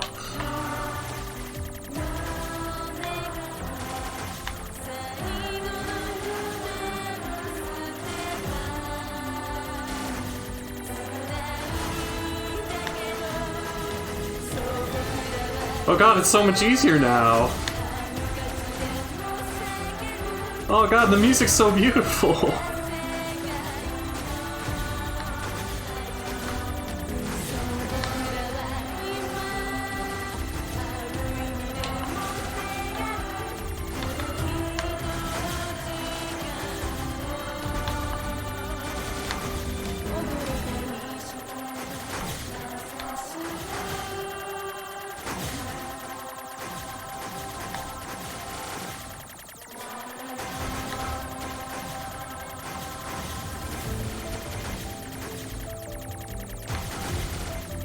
Yeah, it's like the chorus in the song comes in now that I've selected the help.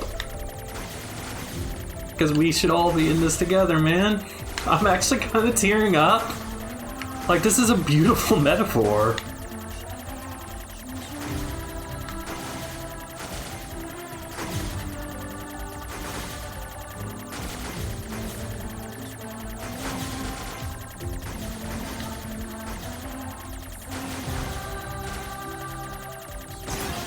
Dang it.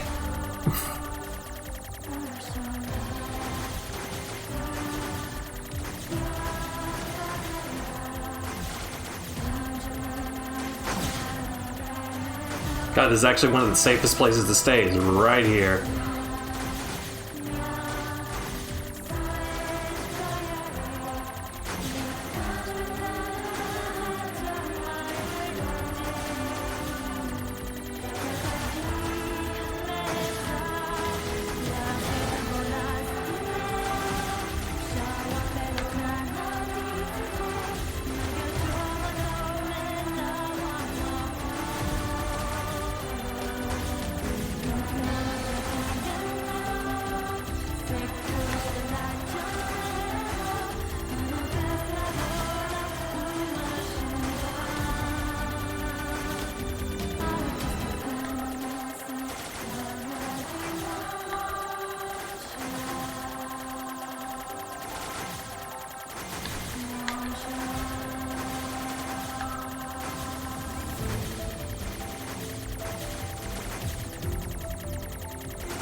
Ah, frick.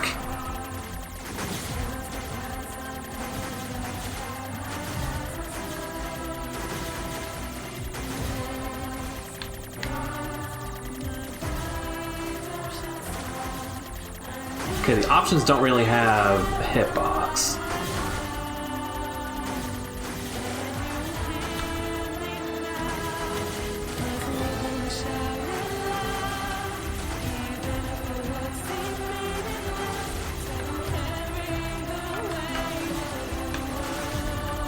Whoa, whoa, whoa.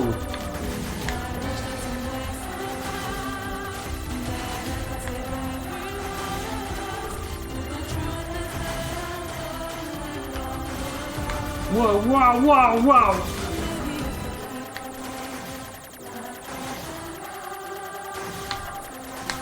Ah!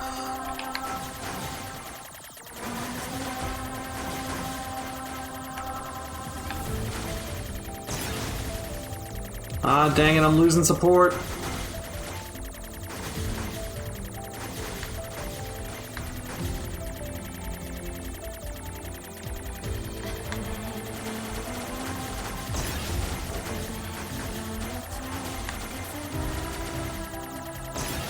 Oh, crap.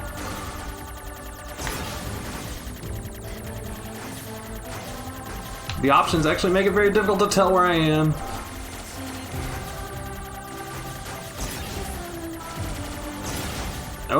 Oh, this is brutal.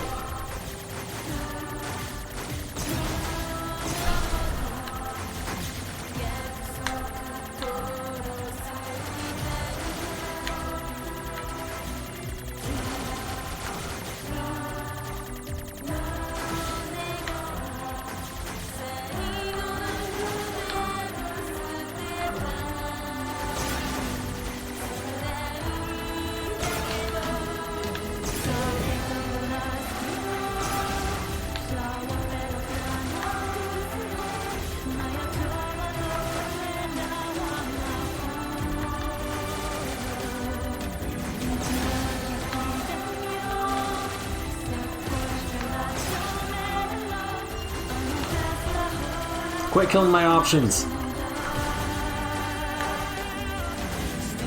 How dare you? How dare you people who worked hard on this game kill my options?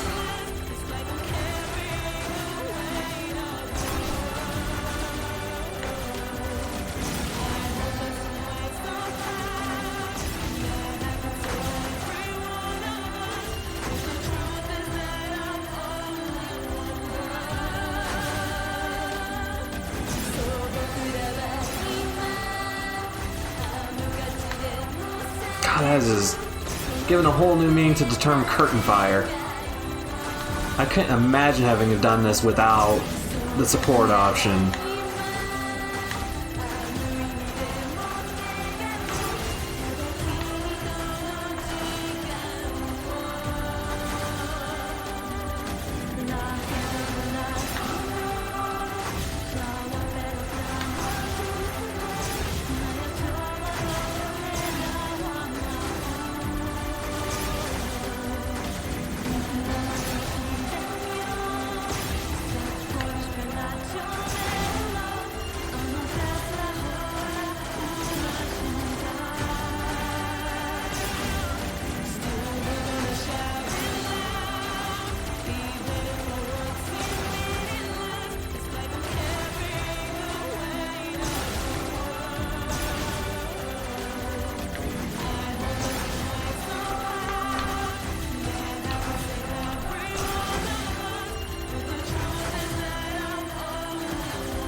Is designed to end.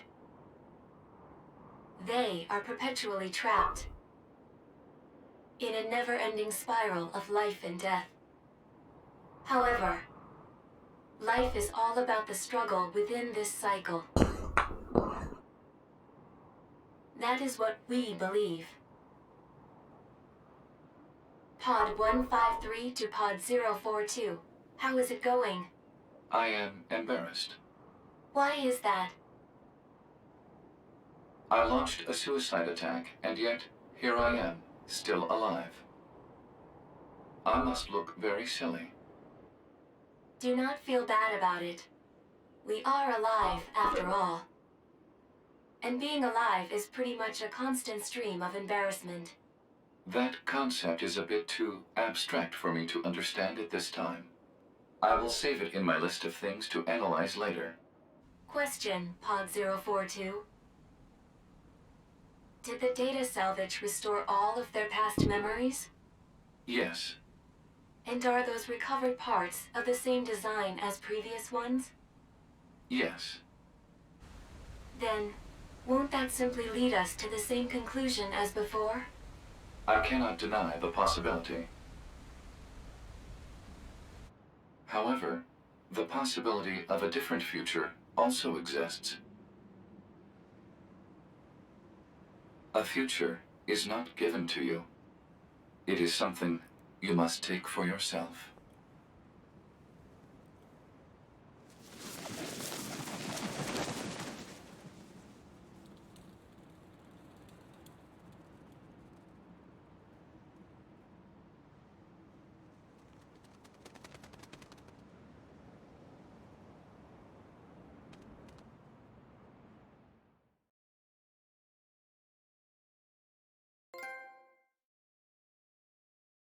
Pod 153 to player. Please respond to this query.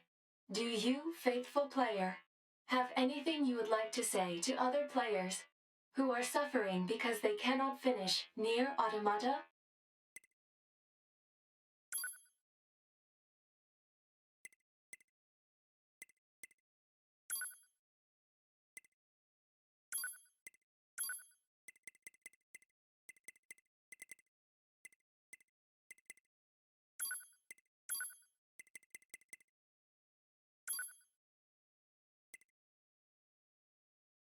Pod 042 to player.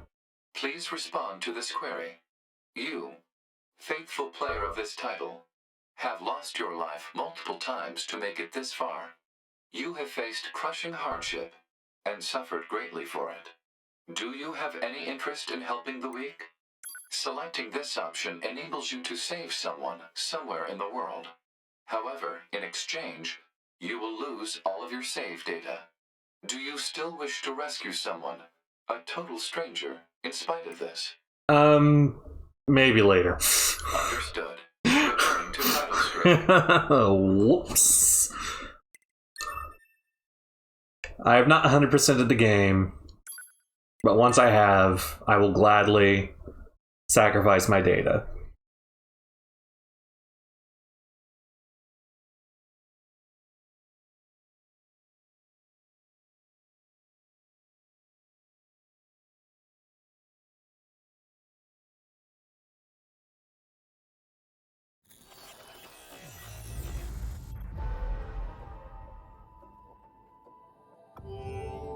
Which endings have I got? So I got all the main endings, including the best ending, which I'm assuming is ending E, plus 3 of the joke endings.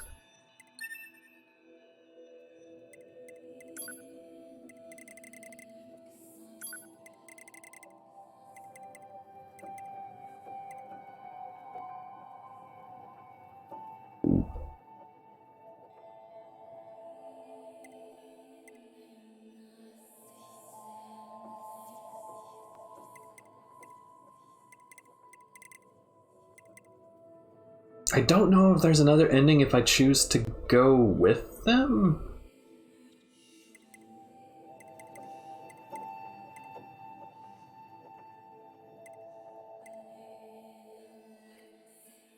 Hmm.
Well, I'm live for about 5 hours or 4 hours. Cat finally calmed down. And I feel like if I want to start 100%ing this game, I'm going to have to actually research what I need to do so. But, John, you can tell me if I'm wrong or not on this. I have completed the core of the game. Like, all the major story stuff that's not, like, hidden texts filed away, or stuff that exists outside of the scope of the game, like in novels or stage shows or shit like that. I have completed that, have I not? Okay, I have. Okay. Then I actually think that is a good place. A through E are the main endings. Okay, so the rest of them are just going to be either joke endings or weird endings or things like that. Okay.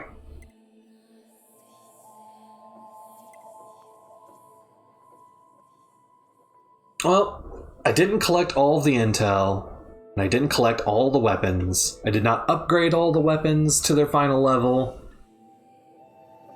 I didn't catch all the fish, etc. And I know there's something with Emil I didn't get to finish either. I've heard. And this is stuff I remember from hearing before I even played the game, that there is a final mission associated with Emil and the giant Emil heads out in the desert that I didn't do. But all that can be done later. For now, I think this is actually a good place to call it. So I'm going to boop and boop, boop. Thank you guys so much, as usual, for all of your support of the channel. I'm feeling pretty good.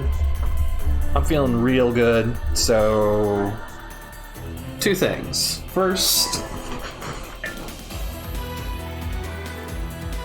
is this mouse not on? Dang it.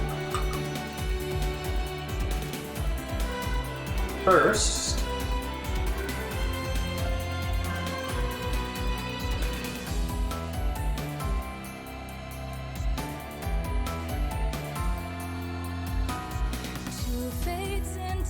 we're gonna do this.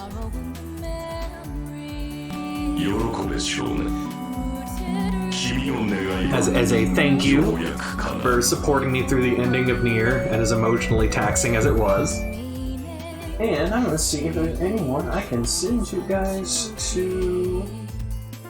Oh, yep. Longtime channel supporter, Portable Stove, is playing a One Piece game, Pirate Warriors 4. It's the latest One Piece Musou game. And thank you so much for the bits. Thank you so much for those bits, Ragdoll Witchy. I love you guys. Ugh. And I'm gonna toss you over to Stove's channel, and y'all can enjoy the rest of your evening with a much more happy game than this one.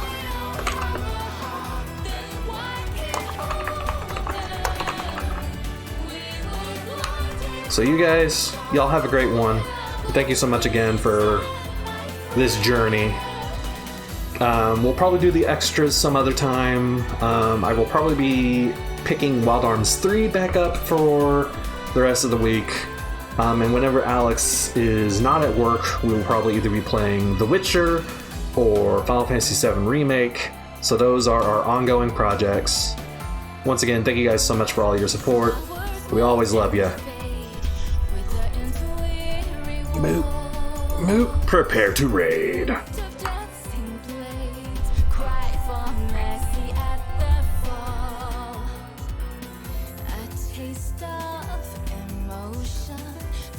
spit and see the sting of the flavor